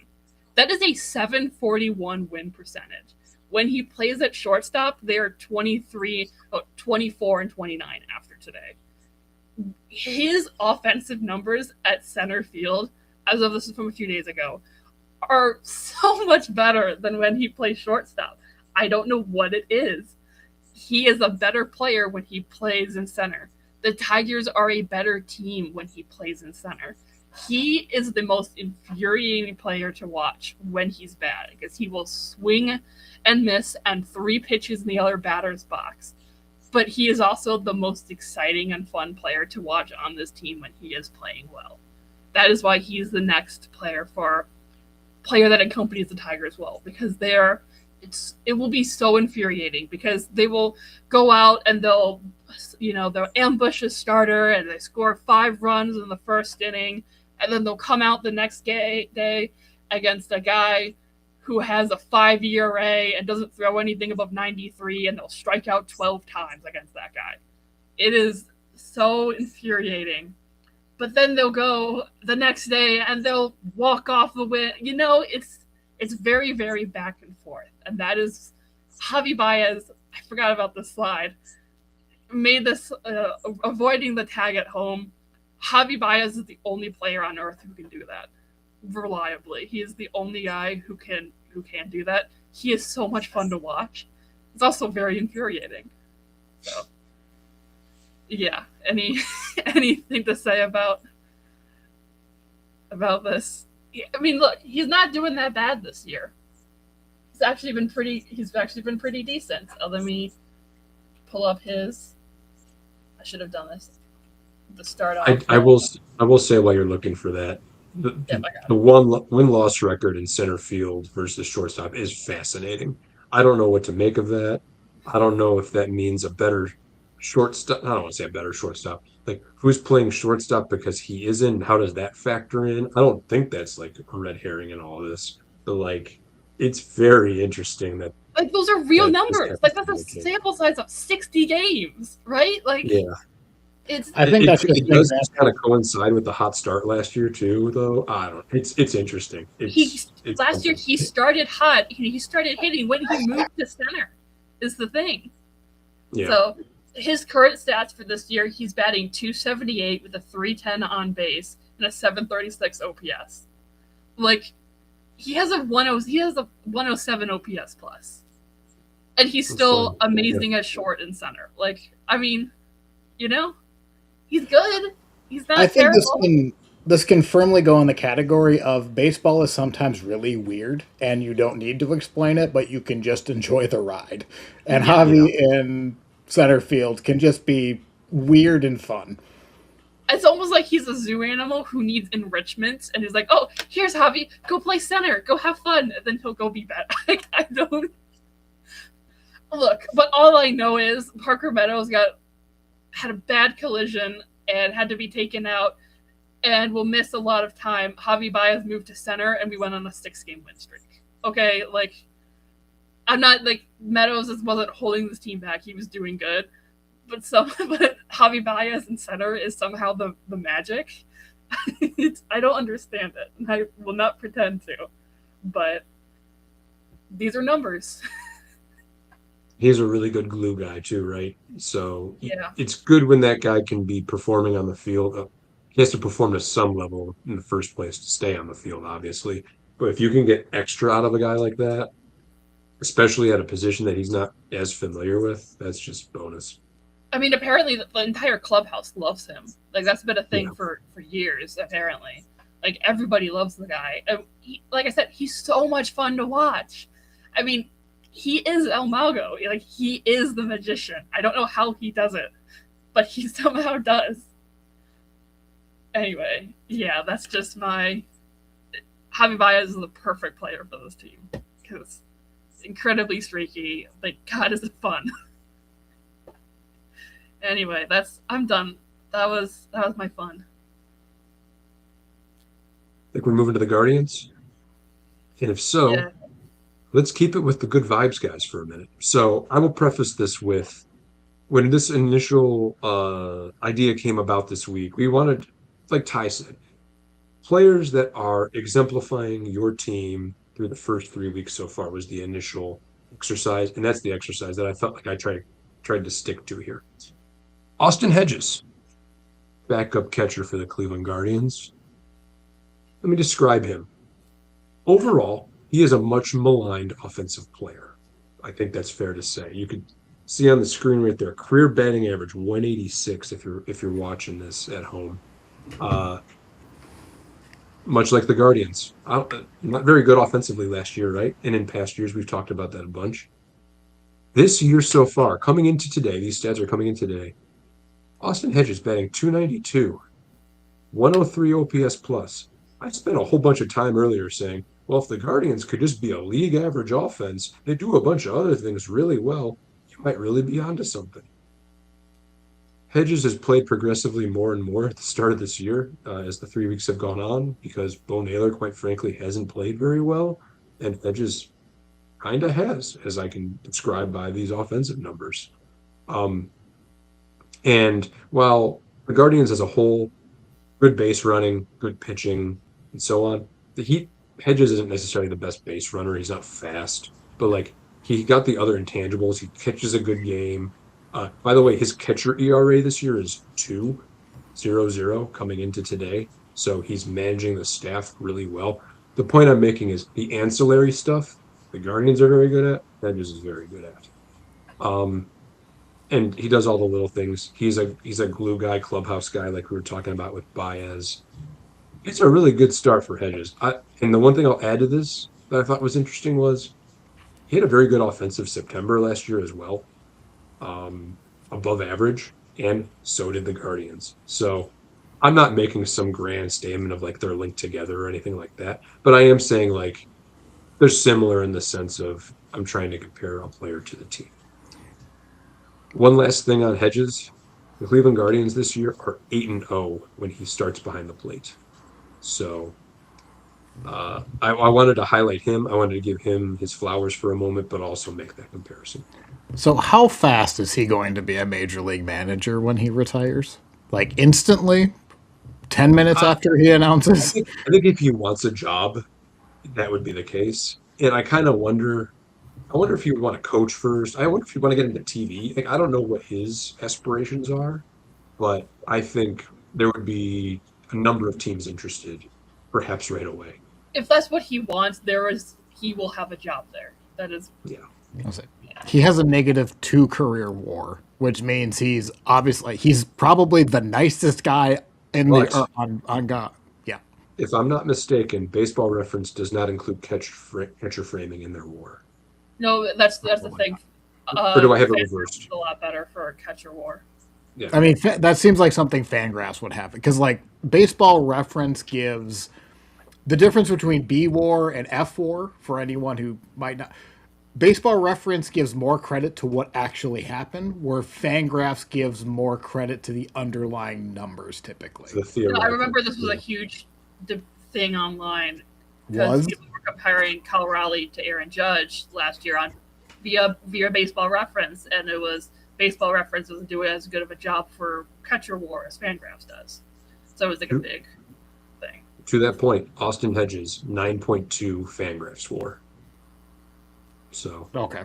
Which is only a 10 WAR difference, which in some cases is the difference between Hall of Fame and not. So, like, again, that's extreme cases, but, like, yeah. I mean, it's not from being below replacement level to not. You look at it that way, even so.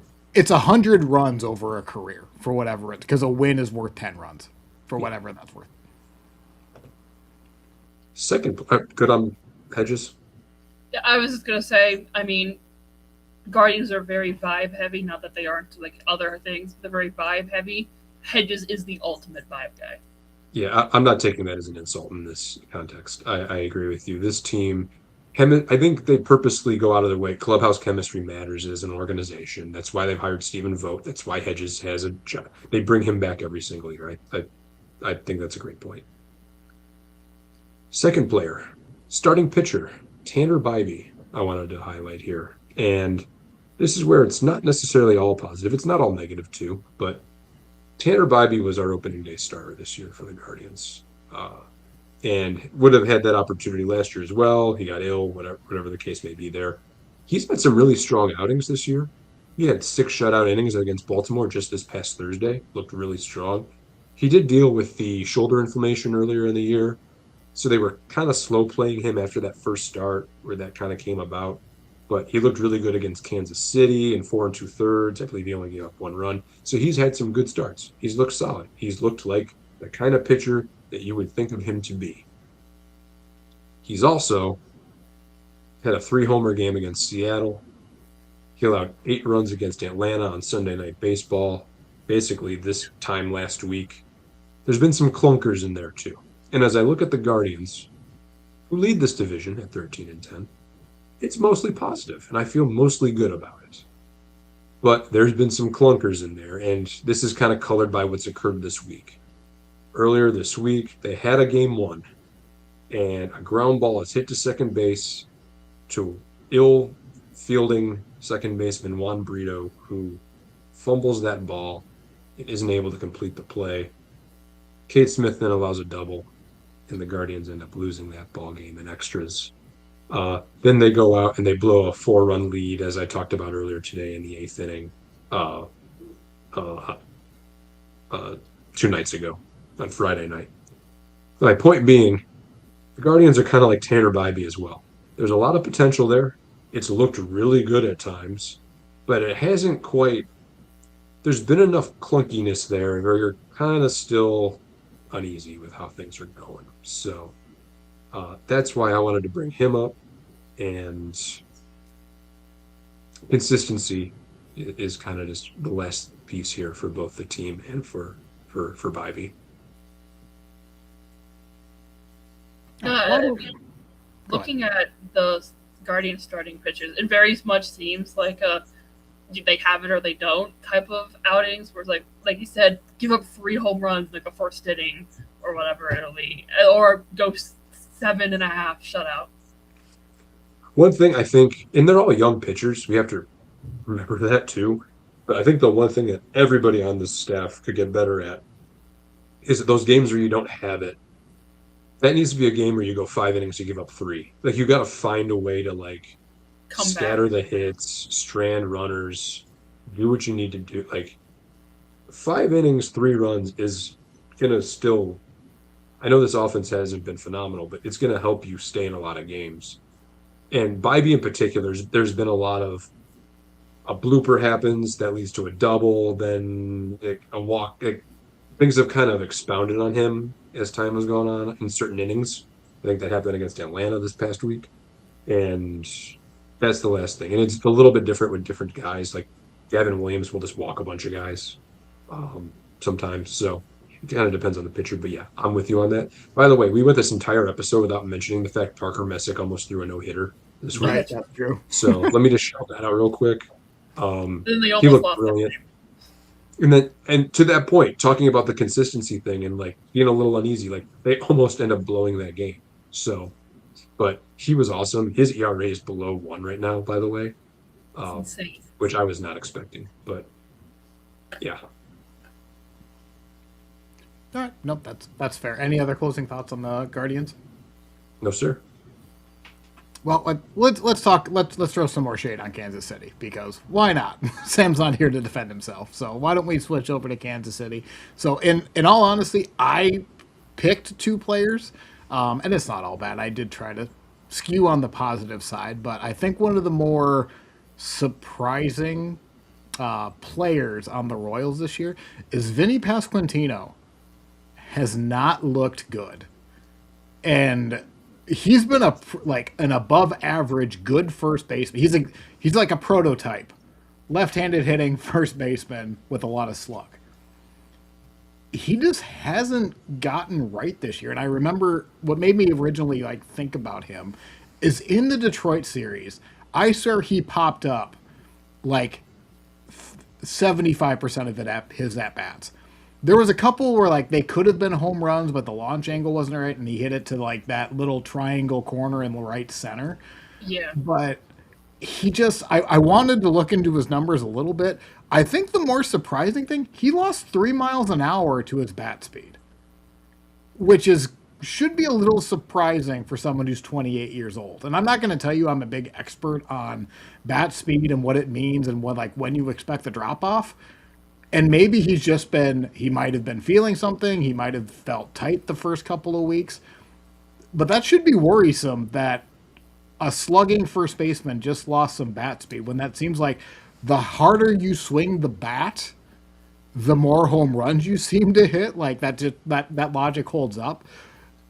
That should be surprising. On top of that, he's still, for being a prototypical first baseman, his K rate is still below league average, but we're talking he was 15%, and that's below league average for first baseman. But that's below league average in general. But for first baseman, I'm going to guess that's one of the best. He's near average, but last year he was 83rd percentile. He went up 6% in his K rate. And then also his hard hit rate went from 44% to 35. He's still pulling the ball. He still has some decent like underlying numbers in that he's still like his expected like slug. Well, I guess that's not even true. Expected slug on fastball is 331. Breaking ball is 334. He doesn't have an expected slugging percentage above 400 this year, and last year it was basically 400 on up to 508 on breaking balls. That's weird. I don't know if he's just turning it around or if he's just getting under balls and that type of stuff, but that's alarming to me. Yeah, like you were saying about in the Tigers series, I think he flew out or popped out to that same section of center right like 5 times before he finally hit a home run into right field. Like he's just not getting good contact. Like his bat speed is down and his barreling is down. He's not hitting it when he does hit the ball. He's not hitting it as hard as he was before. So, Eric, as you were talking about this, the bat speed is concerning, obviously, like you were saying. And my first thought is, okay, well, maybe he made an adjustment to try to make more contact. Because when I think about low bat speed guys, the two guys that come to mind immediately are Stephen Kwan and Luis Ariz, Right. who make a crap ton Who of are contact. always going to be linked together for some reason. Like, well, in this case, the statistics don't lie. They both have low bat speed, but they make a lot of contact. So I was thinking, okay, maybe he's just trying to put the ball in play more. But you just refuted that with his K rate's up, his whiff rate is up. Like, so it's not that. It almost makes me wonder if he's playing hurt. Like, I have nothing backing that whatsoever. But And why honestly, else would it? if I'm in Kansas City, I'm kind of hoping that's the case because then there's a why. Additionally, the only other thing I can think of is somebody's got to do a study on guys who play in the WBC and what kind of happens that season following. Like, and I'm grasping at straws with that. I don't feel that strongly about that, but it's kind of like it's honestly the lazy connection to make. So I don't know if there's anything to that, but I mean, everyone thought that he was going to have a great year because he looked amazing during the WBC. Right. So I think this next guy was on this in the WBC, so maybe I'm going to directly refute. But the next player that I thought we wanted to shout out is Jack Caglione. Anyone who listened in the season, like the Royals season preview for us, Jack Caglione, I'm just going to flash his 2025 expected numbers. It wasn't great. Like, last year, he had a 157 batting average with a 532 OPS, and that wasn't in just like 10 at-bats. He played 210 at-bats last year. That's roughly 40% of a season, but like nearly half a season. This year, though, I mean, you can see it on his baseball reference. His career is still negative 0.9 because he was just abhorrent last year, negative 1.3. He's 0.4 this year, but what's really been surprising with him, his hard hit rate jumped 15% to pretty bad to now 93rd percentile. Dang. That plays. What's also should be reassuring, it's not like pitchers are pitching him the same. It's still fastball heavy, breaking ball, and then off speed's down a little bit, but like the scouting report hasn't changed on him. He has adjusted to the scouting report, which is exactly what you want to see. Now, like maybe we look at this Savant page 3 months from now and like it's completely changed because there are some indicators that maybe he should he should figure out a breaking ball because his expecting numbers aren't as great on an off speed. Sorry, I meant off speed. 285 expected slug, but like the big difference is he's hitting a fastball now. Like you cannot sneak it by him. You have to hit him with the slop instead of just trying to blow him away. And last year it just felt like you could blow him away at a 163 batting average, and it looks like quite a bit of bad luck for expected batting average. Can you go up to his fielding on Savant? Because I think that's worth talking about after this Tigers Royals series. So his arm strength isn't on there. He had 1 outfield assist, nearly 3. It was like really close. Like we talked about, we briefly mentioned the Javi Baez tag. He would have, it was a sac fly to deep right field, 10 feet out from the warning track. And Javi is out at home if he wasn't able to do that avoid swim move type thing. Like, his arm looked incredible. He had a cannon out there. And, like, there was another play in center where he almost threw someone out. Like, he looked, defensively, I don't know about, like, the range and other stuff, but just his arm is amazing. Believe it or not, he's average this year, and like let's just pull up. I'm blind, I didn't look at this, but yeah, he was -7 outs above average last year, and this year he's 53.0. I mean, You'll like, take the that. arm value, you know, Right. like, that's going to stop a lot of runners from taking the risk. Not Joey Cora, because he's insane, but Right. And not for nothing, like to go from abysmal to defense to adequate, that's a hell of a jump. Like left, like are we gonna say like right field and left field are the I hesitate to say the most important defensive positions, but like they're on the lower end of the defensive scale. But that's still really good improvement for someone who's 23 years old who look lost. The only thing that kind of surprises me is, and I agree entirely, the batted ball profile has gotten so much better. But you would think a guy that's hit the ball hard this often would have a home run. Yeah. He has 0 home runs somehow, even though, and he's got a good barrel rate. So I don't presume that it's that he's hitting 102-mile-an-hour ground balls. I mean, you could maybe But argue he's not squaring it up, and I'm not gonna lie to you. Squaring up versus barrel rate, obviously, there's a difference, but maybe he does that better. I don't know, but even then, that's pretty but good. it's just interesting. He hasn't hit one over the fence yet. Which makes you kind of like, which should kind of concern us. Like once he starts figuring out the launch angle for a home run, he's going to hit a billion of them. But yeah. Yeah, it's coming. It sure seems like it's right around the corner. yeah, He a had genuine. in the second game of the series, we couldn't get him out. Like, he had a single, a double, a walk, a single. Like, I mean, he looked like one of the only good hitters on that team, like, during that series. Well, and not to bring this up again, but I just want to show like the Royals themselves. We just made the joke that it was a copy paste game for the first two games of the Detroit series. Again, Salvi still in the dumpster. Pasquantino, like if Pasquantino and Perez play how they should, and you have Caglione and then you have Garcia, that's a really good 1 through 4. You can build off of that lineup 1 through 4, and then you're just hoping for surprises. If do we expect Kyle Isbell to have a 113 OPS plus? Probably not, but that's not what he's here for. Carter Jensen can absolutely be a top 4, top 5 player in this lineup, and it just hasn't quite happened. But it's disappointing with Pasquantino. I don't know if I'm worried about him. Maybe I should be. I kind of feel like he'll figure it out, but I don't know. I got curious because I was talking about the barrel rate and the lack of home runs. Uh, Looks like Caglione has 7 barrels so far this year. Single on a sharp line drive to center field. 386-foot fly out to center field. Double to left field. Triple to center field. Single to right field. Double to center field.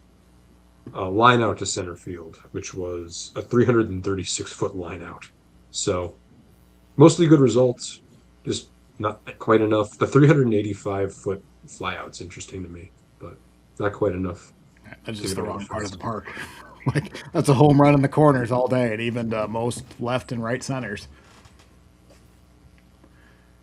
All right, let's talk about the surprising Twins because next week they might not be the surprising Twins anymore. It's just going to be the, not to quote Denny Green, but they are who we thought they were. They just got swept by the Reds. They're at 11-11, but who I really wanted to talk about is Austin Martin because for someone who was a first round pick, was part of the Jose Barrios trade as far as Simeon Wood Richardson, I'm just going to show I'm going to go 2024 because this is kind of where he's kind of come. He's 27 years old. He was a first round pick in 2020. He has had such an extreme career. if you could follow back to the minors. He was a former top 100 prospect when the Twins acquired him. He then basically lost his top prospectum because he just kind of had a lost year. The Twins tried to tweak his swing so that he would have more power. It did not work with him to where he just decided he was going to be himself. Last year, he came up after the fire sale and was pretty good. He had a 739 OPS. And this year, he is playing at the absolute peak of his player type. He's going to hit 5, maybe 10 home runs on a good year if he really learns the left field foul pole. But his chase rate is 100th percentile. He does not chase outside of the zone. His whiff rate, he's not, when he is swinging, he's making contact. He's not striking out, and he's walking 90 or 99th percentile. His on base percentage, again, this is with yesterday, or with this is Baseball Reference, they update tonight. His on base percentage is 475 in 61 plate appearances. Last year, he had 156 at bats, and he had a 374 on base percentage. For someone with no power, that pitchers are absolutely not going to be, should not be scared of him burning them. He's controlling the zone in an elite way. I also want to point out, look at his defensive, his outs above average. It's positive. He's new to the outfield. He was okay last year. He was abhorrent, Jack Caglione style bad 2 years ago because the Twins, and you can blame the Twins player development, they left him at shortstop on the infield far past anyone believed he was going to be on the infield or as a shortstop. And they moved him out because he was a good athlete. He's been playing left field. They're starting to trust him in left field. A little interesting tidbit with Martin.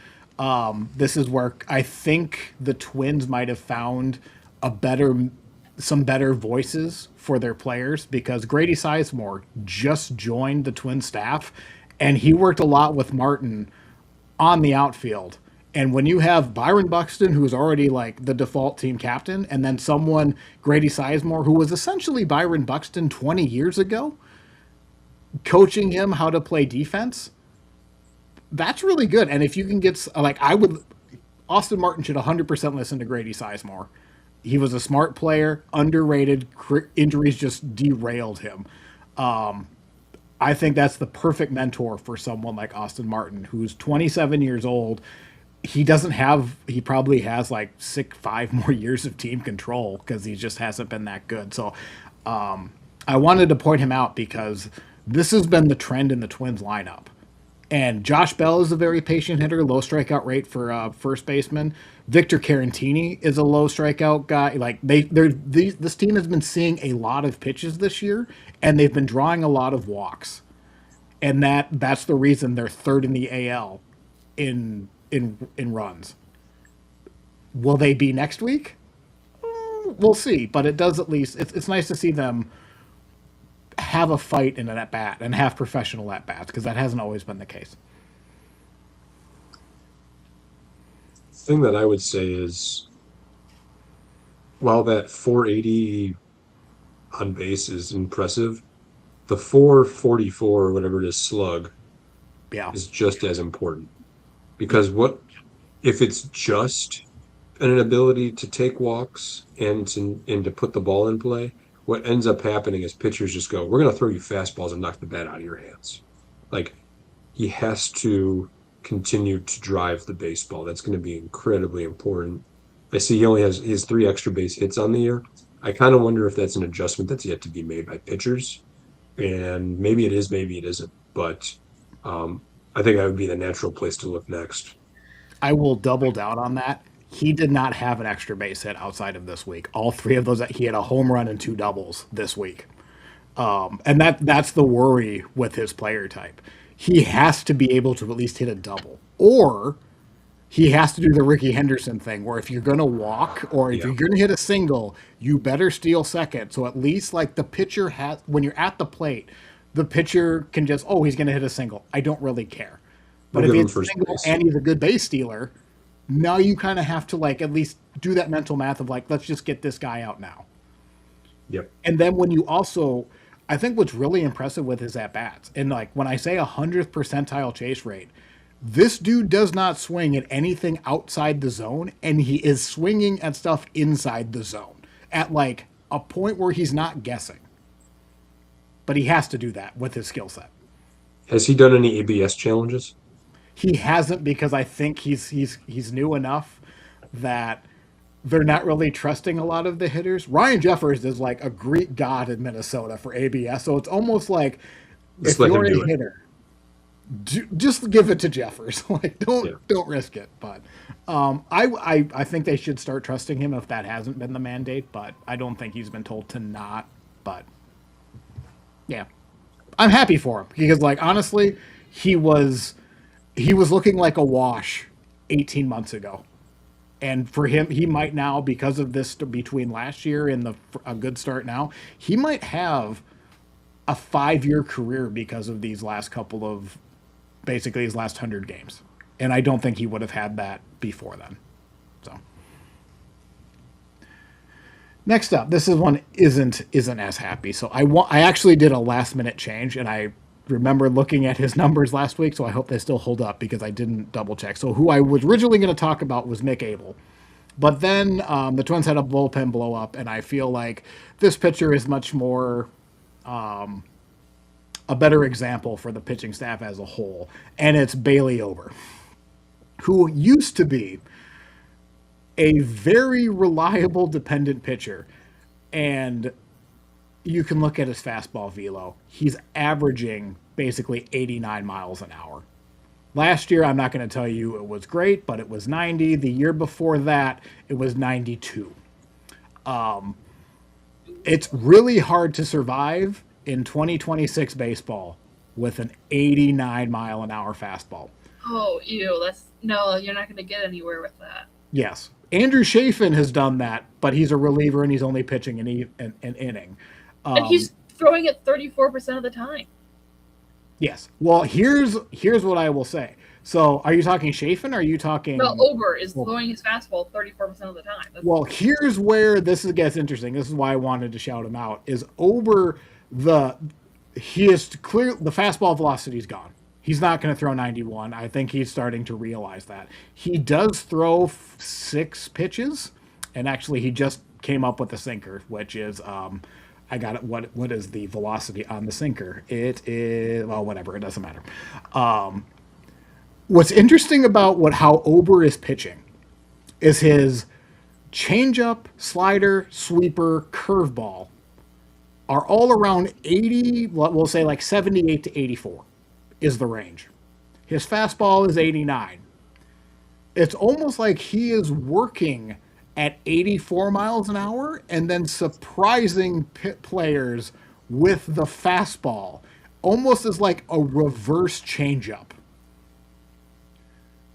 It's interesting. It's been iffy. Like, I think you can look at his FIP.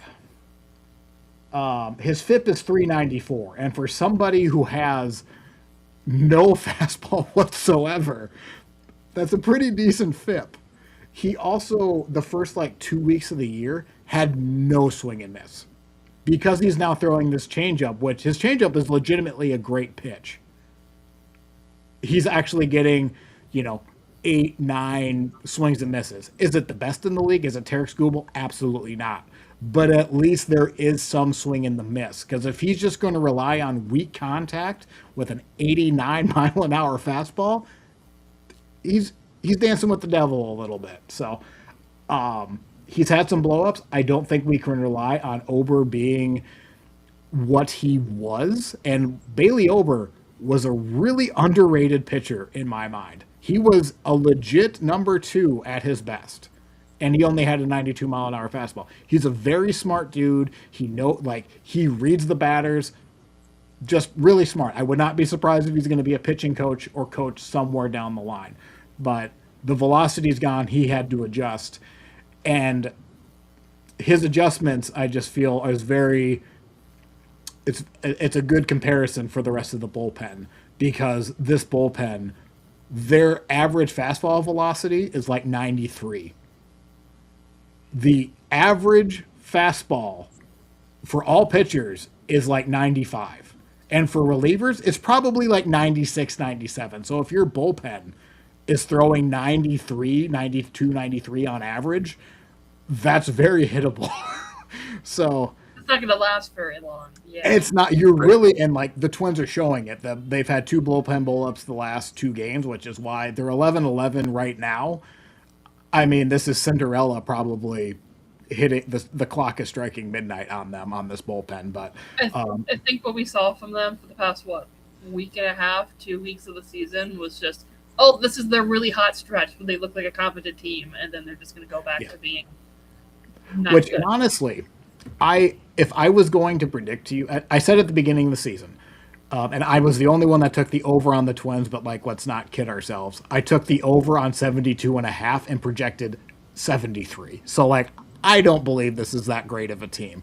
But if they're going to overachieve, they needed to have an April like this because they have reserves coming up. Of their top 10, 11 prospects, I think 7 of them are in AAA.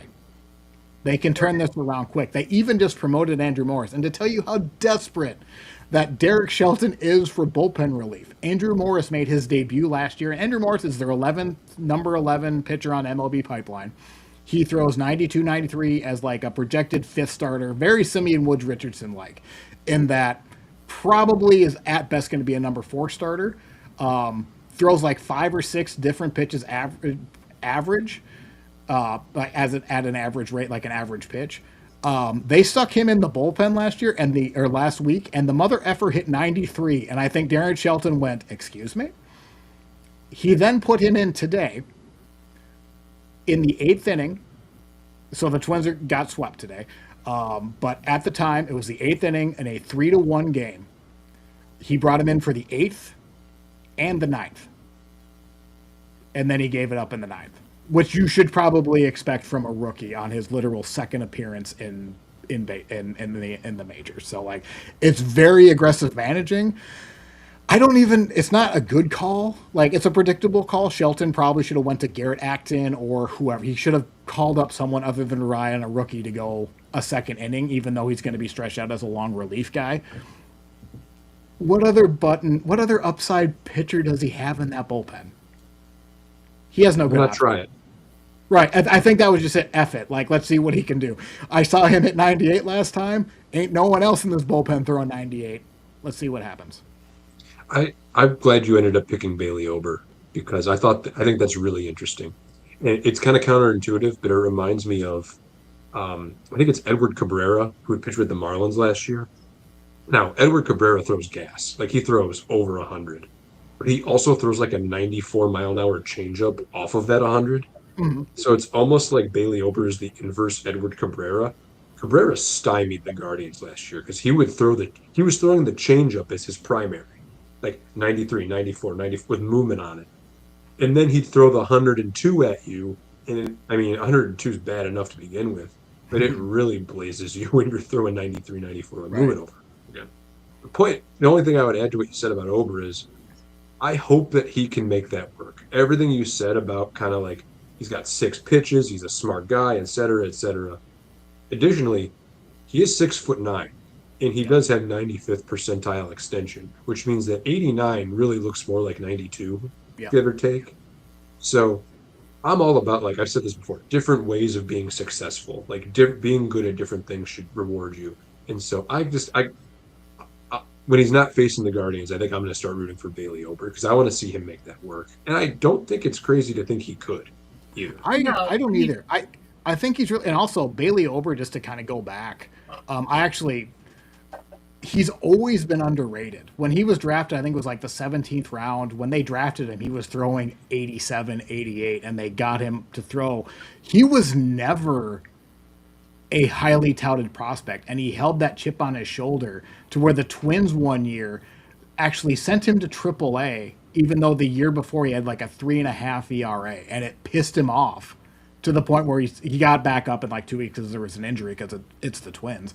But like he held that chip on his shoulders, like mother effers. Like if you're gonna underrate me continuously, I'm going to shove it down your throats. And like just, I really cheer for him also because he seems like a good dude, really smart. Went from nothing and built himself into something.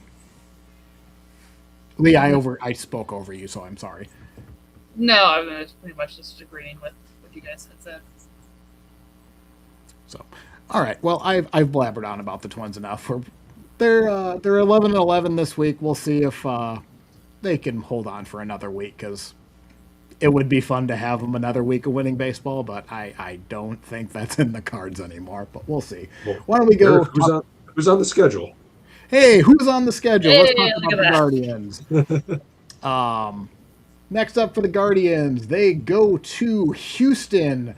Good luck with that offense, but hey, free runs from that pitching staff. And then you have the Blue Jays, who are really beat up, and then the Rays after that, but we'll record Two, then. No. two What's that? teams that we would expect to have been better than they've been so far this year. Both are last in their division. Both are kind of teams with good pedigrees. So curious to see how that goes. Well, the Blue Jays are incredibly beat up. I think they're down 4 They do starters, have a and they lot of just lost Springer and Kirk. So, I mean, it's a good time to face the Blue Jays, but yeah, they don't look good. The Astros, I really don't know. I mean, their pitching. It's just their pitching. They have no pitching. The Japanese guy they brought over, Tatsuya Ima, he's been really struggling. Apparently he's gone through 3 different translators, like while he's been in Houston already. Yeah, I don't know what's going on there. If it's like, yeah, they have there's a lot of issues going on with their pitching staff. And I mean, a lot of that is their bullpen. The starting pitching has been fine. Like they still have Hunter Brown. They still have a couple of those guys, but their bullpen is atrocious. All right. Then the Detroit Tigers, who are finishing up a series with the Red Sox tomorrow. Then the Brewers. I'm going to the Thursday game against the Brewers, so that'll be fun. Ooh, do you have a dog? It's Bark in the Park. Oh, I didn't realize there was Bark in the Park. No, I don't have a dog. No, I'm not going on the Tuesday. I'm going on the Thursday. That's the Gibbies Day one. Oh, okay. Well, that's still fun. I got my free ticket from Detroit Sports Network for signing up for that. So me and my dad are going. Nice. Then they play the Reds. The Twins just got swept by them. I wasn't that impressed with the Reds, but they're a solid above team. I think everyone in the NL Central has a winning record right now. So and also De La Cruz looked miserable in Minnesota. He was basically wearing a parka the entire series, but he was still really fun to watch.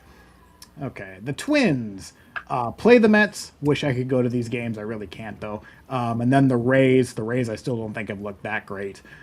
The White Sox have the Diamondbacks and then the Nationals. They do have Miguel Vargas bobblehead day next Friday, so go get that. Ooh, and the 90 City Connect Jackets on Saturday, which, fine, good for them and their Chicago Bulls ripoff. Jerry Reinsdorf is very happy about that. The Royals, sadly, the worst team in the division right now. The Orioles and then the Angels. So, I mean, the Orioles still haven't woken up yet. The Angels, I think, still have a winning record, but, like, let's be honest, do we really believe in the Los Angeles Angels? Can you go back to the Twins schedule? Because why does it say you can print off a recipe on the top? Print and read recipe. Oh, is that just an ad? Okay, never mind. That's just an ad. Yeah, don't worry about that. I was like, why can't? Okay, sorry. I saw that. I was like, what? Unless you would like me to download malware on my computer, I'm not going to click any ad, even if it's from MLB.com. So. No. Okay. All right. Now that was good. Okay. I'm really interested to see how those Guardians Blue Jays games go, honestly. Well, I mean, the Guardians really should. If there's a time to play the Blue Jays, it's now. They have no starting pitching. Their bullpen is pretty good. We talked earlier about the schedule the Guardians have faced so far. This will be the easiest week, quote unquote, that they've had so far, at least by 1 loss record. I think it's a little bit of a red herring with the teams they're playing, but we'll see kind of what comes of the week. Okay, well, we'll see. I have a feeling this time next week there's going to be a bit of a difference in the division standing. Detroit's getting hot. Cleveland's probably still going to be first, maybe second if they really have a bad week. who knows what the Twins and the Royals will do. The White Sox are, I feel like it's not really what the White Sox are doing, it's what the Twins and the Royals are doing in this week, but we'll see what happens. But until then, we'll speak to you guys next week.